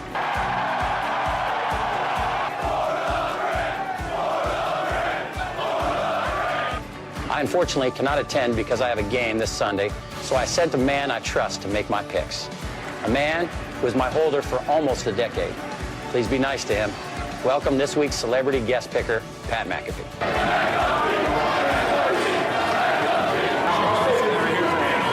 Go big, go blue, go Jacks. Hosting Auburn. Yes, everybody saw this. The best fake punt in the world. What do you think, Pat? I absolutely loved it all the way up until execution time. That is not one we like to show in the brand headquarters and punting and kicking world. Oh, dance off. Oh, let's get weird. Yes. Duck that, huh? Bang! Right off the top of the dome. That makes it a lot easier when you got a dummy standing right in front of you like that. Running. He's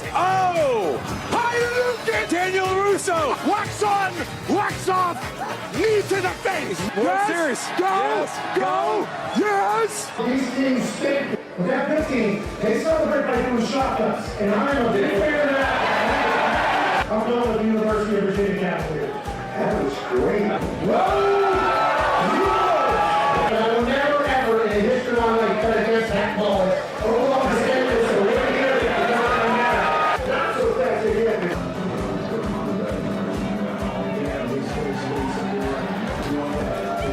But I'm going Trey.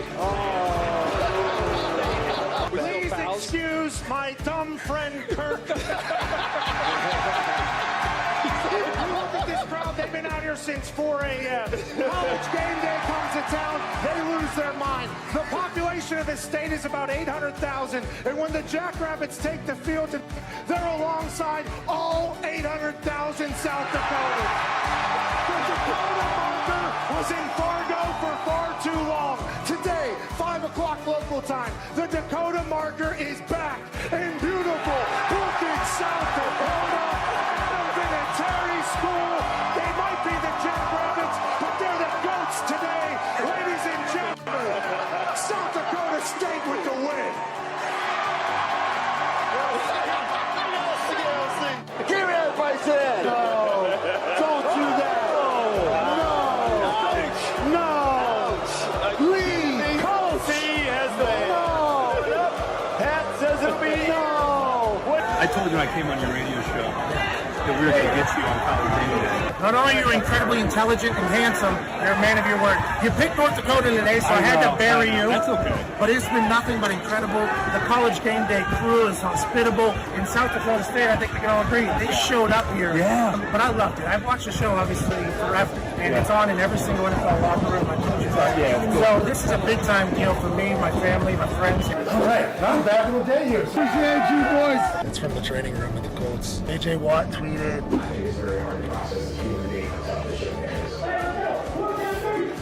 I get texts from every human that I've ever done television with, like since way back in the day. They're like, we knew this day would come. Quick managers, old teammates. I mean, you don't get to trend on Twitter often anymore. They make it damn near impossible. Go up onto a stage with a couple legends, talk some shit in front of the incredible South Dakota fans. This is the Pat McAfee Show on Mad Dog Sports Radio, Channel 82. There was a hilarious moment during the Steelers football team game that happened between Mike Tomlin and Chase Young, and we obviously can't run the clip because it's NFL Films. But this is Mike Tomlin talking to Chase Young on the sideline yesterday during the game. I don't never want to lose enough games to get a guy like you. You know what I mean? Yeah. And I play against you all the time. Because you got to lose 14, 15 games to get a guy that look like you. Tomlin's the best. Hey, listen, man, you're really good. This is me paying you a compliment without actually saying it. Our team ain't never going to be in the running for a guy like you, pal. You got to lose a lot of goddamn games to get there. That was hilarious. The mic'd up segments in the NFL Films, obviously, Aaron talked about this. It was awesome. It's so good. The NFL Films is basically like the 33rd owner of the NFL with the amount of footage they put out and all that. But there is some moments, I assume, that he enjoys just kind of to himself, away from people, especially in the world where you can't really talk to anybody at this point because of the COVID situation. There was no way he was going to tell us what that Carson Wentz, Aaron Rodgers conversation was. And I might have got 2,000 tweets.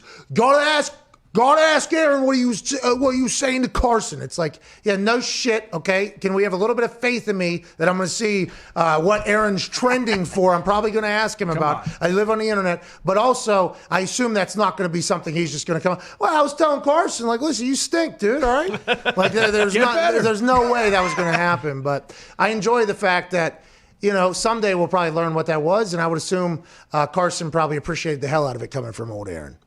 I mean, Carson's in a rough spot, and it's tough for people to see him in a rough spot because of how much money he gets paid. We've talked about that on the show before. Yeah, it's tough for people to feel bad for a person because of all that's going on in the world, whatever, with how much he makes. But yeah, like you see him clapping after that touchdown from Jalen Hurts. He's clapping like, all right, he's trying his best to be a good teammate. But what a weird, awkward situation to be in when he has no idea what the future holds. Like he knows his contract situation too, and he's like, I don't know what's going to happen. I know what his future holds. He's going to get paid a lot of money. He's got a lot of money owed to him next year, and there's people tweeting out photos of him in a Colts jersey. Like, yo, go ahead and delete those tweets, dude. We do not need that thought coming out. We do not need to dump like $60 million or something like that in whatever he's got left already. I don't know. It's going to be tough to trade him. I think it's almost like. Yeah, it's going to be tough to trade him, I think, at this point. You got Jalen, I guess, on his rookie deal, so you can handle it if you're a quarterback and backup quarterback. If your backup quarterback's getting paid, how much is he getting paid next year? So for Wentz, he's due $34 million next year, 31 after 36, and then 32. The dead cap for the Eagles next year is $60 million. If he was to be cut. Yeah, so if he is cut at $60 million, if he's traded before June 1st, it's $33 million. After June 1st, no, it's still a lot of money. So how do you? So now you're starting. Let's say Jalen Hurts is a starting quarterback. Now you have to somehow let Jalen Hurts know that he's your guy, even though the guy that's not playing at the same exact position is getting paid, I don't know, 20x what you're getting paid or whatever. That's an interesting situation. Intrigued to see how it all plays out. They got to do what's best for their team, but it's going to be awesome to watch the dynamic behind the scenes. Let's move on now. There's a game tonight, Tuesday Night Football. It's on Fox. We have Joe Buck and Troy Aikman making the call here. I believe the game is at 7? 8. 8 o'clock? Yeah, 8:05. 8:06 p.m. Ooh, sorry. 8:06 p.m. Excuse me. Cowboys at Ravens. Cowboys are getting 8.5 points. That means the Ravens are Favored by 8.5. This thing started, I think it's up to 9 actually at this point. This thing was at 7 this morning, has jumped to 9. It's moved now again. Back down to 8.5. Back down to 8.5. So this line has moved a lot today. How do you see this one going? AJ Hawk, you like the Ravens in a bounce back game against your team in the NFC, the Dallas Cowboys? I do like the Ravens here to win in a bounce back game, but I don't like them to cover if it's 8.5 or 9. I don't think. Really? I just see it happening tonight. No. Okay, so you like the Cowboys at 8 plus 8.5? Yeah. Ravens 5-14, their last 19 as a home favorite, and 0-4 their last 4 as a favorite. Is it straight up or against the spread? Against the spread. Oh man. So Cowboys seems like the right bet, but good luck. For that means I'm going with the Ravens. Ooh. I got the Ravens. Just strictly because that's been my new betting style. Well, this one makes a lot of sense. Let's go the other way. Opposite. Let's go the other way. Let's go to Victor in Texas. What's going on, Victor? Hey, Pat, AJ, boys, how we doing? Hey, not too shabby. What do you want to talk about, boss? Well, I'm a little heated. First, before I get into it, TMP to those in Michigan. I hope no one dies. But the slander on the internet for Kirk Herbstreit, I will not take it. He has to issue an apology, not necessary. Where's the apology from the internet? Amen. Amen. Good point. Amen. Well said. That's never coming, by the way, but amen. I know what you're talking about, Victor. I'm just heated. I know it's never coming, but what can you do? Yeah, just got to sit on that one, to be honest with you. It's never coming. But Kirk Herbstreit definitely saw the news, probably yesterday, by the way. He probably got a heads up yesterday that this was coming. And he went into his office, which is very nice. It's on TV. There's balls, and it's well lit. And I assume he kicked his legs up, sat back, and said, just like I fucking thought. And he had one of those moments. And those moments, by the way, are so priceless. I assume he's not even looking for an apology from anybody. But the Ohio State-Michigan game not being played this weekend is a bummer to all of us. Victor, thank you for calling, bub. Let's go to Jackson in State College, Pennsylvania. We are terrible at football. What do you want to talk about, pal? Yeah, we're tanking for the draft this year. Penn State's tanking for the draft. Nice. Smart. Yeah. It's a good call. Good call. So is this the first year Harbaugh has ever stopped Ohio State from playing the Big Ten championship game? That's my first question. The other one is, AJ, where do you get a shirt like that? Is that like a Goodwill special, or do you go to Walmart for something like that? Yeah, the shirt was something that was talked about during the break. He's wearing a wolf with a paw on. What's that? Goodwill special. I mean, that's a wonderful shirt. I mean, what is that guy trying to say? What are you It's a bearing terrible- Goodwill for, first of all? Well, I believe all their stuff is way below $10. That's an $80 shirt. I forgot that you grew up in the yacht club, pal. Oh, no, I would please. long, This is a I would like to Goodwill let you know. I special. would like to let you know. Okay? Long before Macklemore put it to a little catchy What? tune with Poppin' What? Tags, Goodwill was the place if you needed anything awesome or hilarious.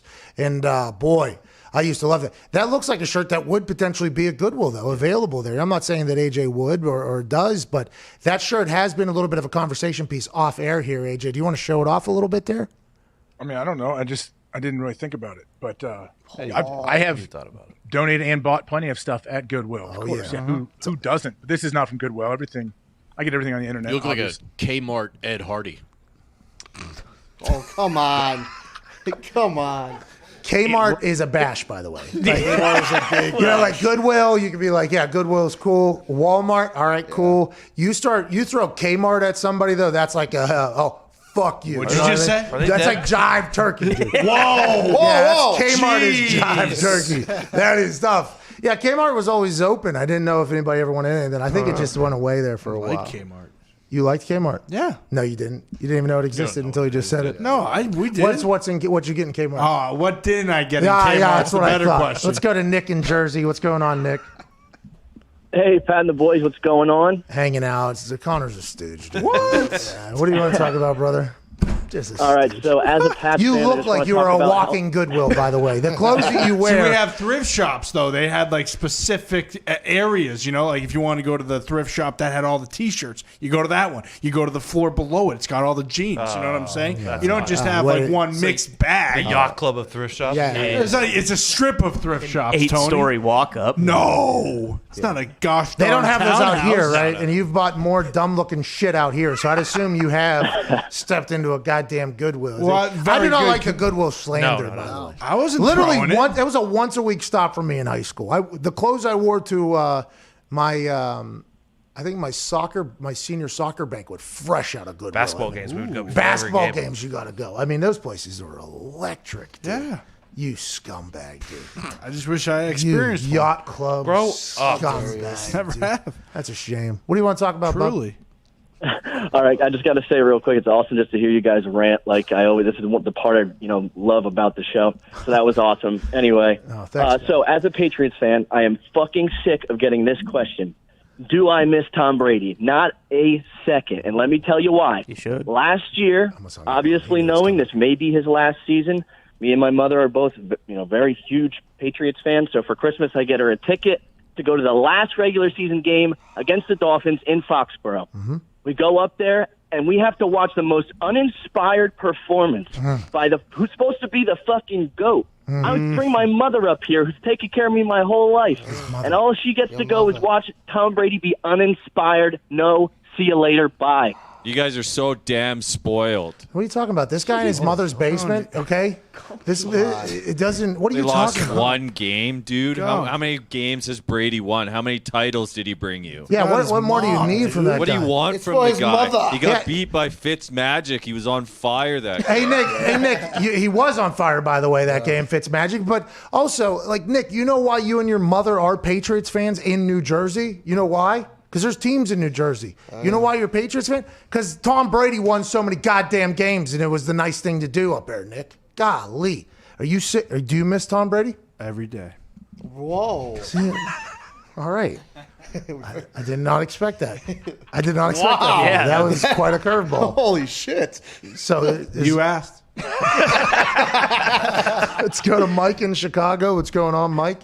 Jeez. What's up, Pat and the boys? How you guys doing? It's a lot better than Nick in Jersey, man. I'll tell you what. He doesn't miss Tom at all, and the team they're throwing for 67 yards a game. Hey, must-win season, baby. Let's go. See you Thursday. I'm grateful. I'd love to have Tom Brady over because I'm a 49ers fan. I'd love to have Tom Brady over by us. Jimmy Garoppolo's out.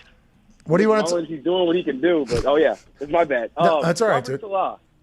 Robert Salah. Do you think he's staying with the 49ers or he's moving on? Lions, somebody, the Jets, somewhere. What do you think he's doing? I don't know. His name was so hot in the streets last year to be the head coach because of how dominant that 49ers defense was. Now injuries have happened and things like that, but there's legislators in Michigan pushing for him to be the Lions coach. Is that the guy that turns that team around? What's up, Diggs? There was a tweet sent into our group last night that apparently the Monday night announcers alluded to him saying like he can get any job that he wanted if he wanted to. Yeah, there's no way he said that, right? I mean, Robert Salah's not just like, oh, listen, I get the Lions job, but why do I want to fucking move to Detroit? That crew wouldn't make something up, would it? Well, didn't he interviewed for like 4 jobs after last season and didn't get any of them, so that Didn't get or didn't want? I don't think he got them. Is a defensive head coach a smart move still in the NFL, AJ? I'm thinking it depends on the human, obviously, but it seems like the NFL is going to go with offensive people 9 times out of 10. I mean, that's the trend right now that's going on. I mean, we'll see if Vic Fangio can find a way in Denver to kind of change the narrative if he gets enough time. But Salah, you don't know. Like Mike Lombardi, remember yesterday? There's play callers throughout the NFL. There's not like coaches as much. That's not like how it's set up anymore. But Salah, I don't know. He has the backing of a lot of big-time players. They seem to want him there. Like I know Richard Sherman has mentioned multiple times that he should be a head coach. But if he interviewed for 4 head coaching gigs, there's no way he was offered 4 head coaching jobs. He's like, nah, I'm going to sit back and wait till my time, till the right job opens up. Like, you know how fast that window can close when you are like one of those handful of guys that are interviewing for these open positions. So who is there? There's Robert Salah. There's Eric Bieniemy. There's Joe Brady. There's I would assume somebody from the Browns is going to want to The get. OC in Buffalo is getting a lot of Dable. Dable is getting, okay. So there's like names out there. There's Eberflus. going to be a lot of jobs. McDaniels though. probably. There's going to be a lot of jobs though open. Yeah, McDaniels potentially goes down in Tampa. That'd be wild. Let's go to Lee Battle real quick in Starkville. Last call of the day. Can't thank you enough, Lee. What do you want to talk about, pal? Good to hear from you. Hey, Cuzzy boys, Mr. Hawk, happy Aaron Rodgers Tuesday down there. Down there, Mr. Hawk, down there. The Southern Steeler or the Southern Yinzer is an awesome mix. Lee Battle, what do you want to talk about? Hey, how fucking terrible were those 2 guys calling the fucking Steelers game last night? All right, thank you for the call, Lee. The opinions of the callers do not reflect that of the show, by the way. That was tough. There were some situational football things that were said last night during that game where I thought, Who was it? It was Burkhead and Moose or whatever. Daryl Moose Johnston. That's all you're saying, huh? What? That's all you got? Yeah, you had a lot of thoughts on this guy before the show. Oh, yeah. Thanks for holding your tongue. Well, I was just gonna say he stunk. No, It's a no, national game. You throw these guys in the fucking deep end. They can't swim. You know what do you expect? Well, he ran his head into people for years. Exactly. Well, you guys suck. Exactly. That's what That's I not was something like. to joke why about. he can't talk? That's I have not, CT. that's I'm allowed, not something I to have joke. it. I'm allowed to say it. No, yeah, you do have it. You're right. Oh, we can't put a punter in the booth, but we'll put a fullback from 1991 in there. All right. The opinions of the show do not reflect that of myself or AJ Hawk, who is, Disgusted. I like Moose for the record, and I think Burkhardt is great. I didn't even know they were doing the game. They might have had a rough day. Anybody ever think that maybe they just had a rough day? Anybody ever think that? You know how to turn around a rough day? Rough day talking into the. Eating at Arby's. Oh, hell yeah. That's what those guys need to do. They need to eat at Arby's. We love They had a rough day. And everybody can have a rough day. Things like that happen. Absolutely. Those two will bounce back. I normally enjoy the hell out of them, but it does seem like the narrative. I didn't get to hear it that great because I was illegally streaming it and the sound was not fantastic. But it seemed like the narrative was that way. But things like that are going to happen. You just got to bounce back. The best way to bounce back is by eating at Arby's. And right now, Arby's can come to your door. That's right. A 13-hour slow roasted smoked brisket sandwich can be delivered to your door right now from DoorDash. And if you want to add on to that smoked brisket, you want to get some deep fried turkey, some roast beef, some chicken, anything else that they have from their 10 meats, 25 different sandwiches, and numerous sides. It says free delivery for any orders of more than $15 with promo code MEATS at DoorDash. Shout out to Arby's, shout out to you, and can't thank you enough for listening to today's show. We got about 10 seconds. AJ, anything to say to the serious listeners? Ravens win. They don't cover, though. All right, take it to the book. Okay, let's do it. Chris Mad Dog Russo is next. One of the pioneers in sports radio. His show will be better than ours. We promise you that. You have about 6 minutes to go ahead and take a shit, maybe pray, and then Chris Mad Dog Russo will electrify you. This has been the Pat McAfee Show. Aaron Rodgers, Tuesday, December 8th. And we're back on the YouTube.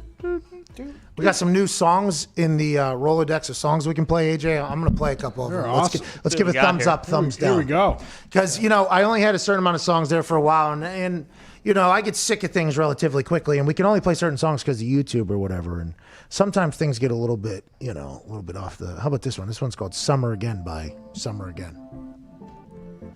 It's like, oh my God, did we just get out of spring? Is it ain't fall. Again? But Is it summer again? Right now? It's the sun. Oh my God, it is, isn't it? Feels like it now. We going to the beach down there? Oh, I love the beach. Who's got the chairs? Oh my God. Let's socially distance, but Bring the football. let's get some sun, huh? Yeah. Maybe go over to the lake. Oh, let's go to the lake. Oh, sharp rocks. Be careful. Well, maybe we just sit inside and watch TV because we don't let the sun determine what our life is. That sounds good too. Yeah, it does. So this song's a big thumbs up. We're gonna run this one again. I like think. this, yeah. I like AJ, you like it? Thumbs up, yeah? Are there any lyrics to any of your songs? Well, I don't know. I have not listened to all of them. What's your problem, dude? This one, You only like songs with like 2.5 minute intros, it seems like. This is for the show, dude. Oh, for the come show. on, dude.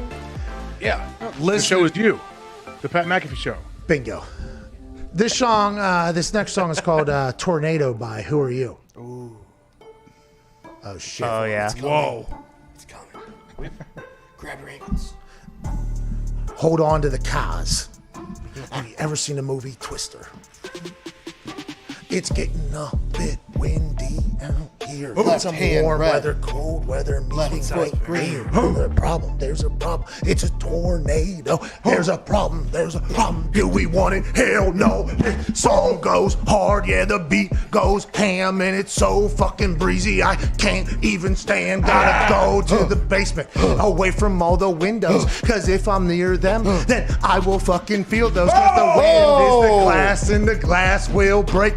How much can the house fucking take? Just a couple months ago, I was standing outside, right next to my beautiful wife, when we heard a fucking train about to come through the trees, and we sprinted to the basement, almost made me fucking pee, cause the breeze was coming.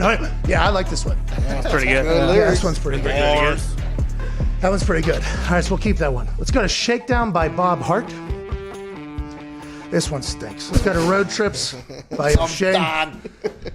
Check the mic and make sure it sound right, boys. Ooh. Really use this?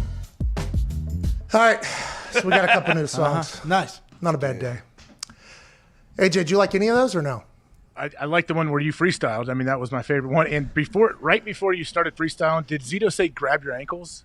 It did sound like that, yeah. Because that's how you stay based. Yeah, that's right. Well, lightning. Yeah. Nope.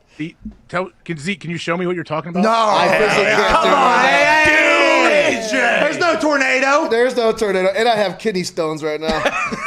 And God, yeah, it's bad. He's got the King's disease and the dehydrated disease at the same damn time. Water. How's the poll Key of going? life. How's the poll going? Oh yeah. What NFC East team would you be scared to see in the playoffs? Right now, last we're tied. The Eagles, Cowboys, 4.4%. Wow. Giants, 35.4%, and the Washington team leading the top of it, 55.8%. Did not expect that because the Giants are hot right now, but so is the Washington football team. I think the Ravens win tonight and cover over the Cowboys. AJ thinks differently. Diggs, what is your final bet thought? I'm going to go. I don't know. I honestly don't know. I looked at it earlier and I just don't have. I don't know. Come on, Tony. I'm a responsible gambler, dude. You're right. Gamble responsibly. All right. You guys have a great day. AJ, thank you so much. I got to go hit an ice tub, I think, even though I said I wasn't going to do that anymore. I can't have my entire body locked up for the next week. I'm just going to do it. Amari Cooper under.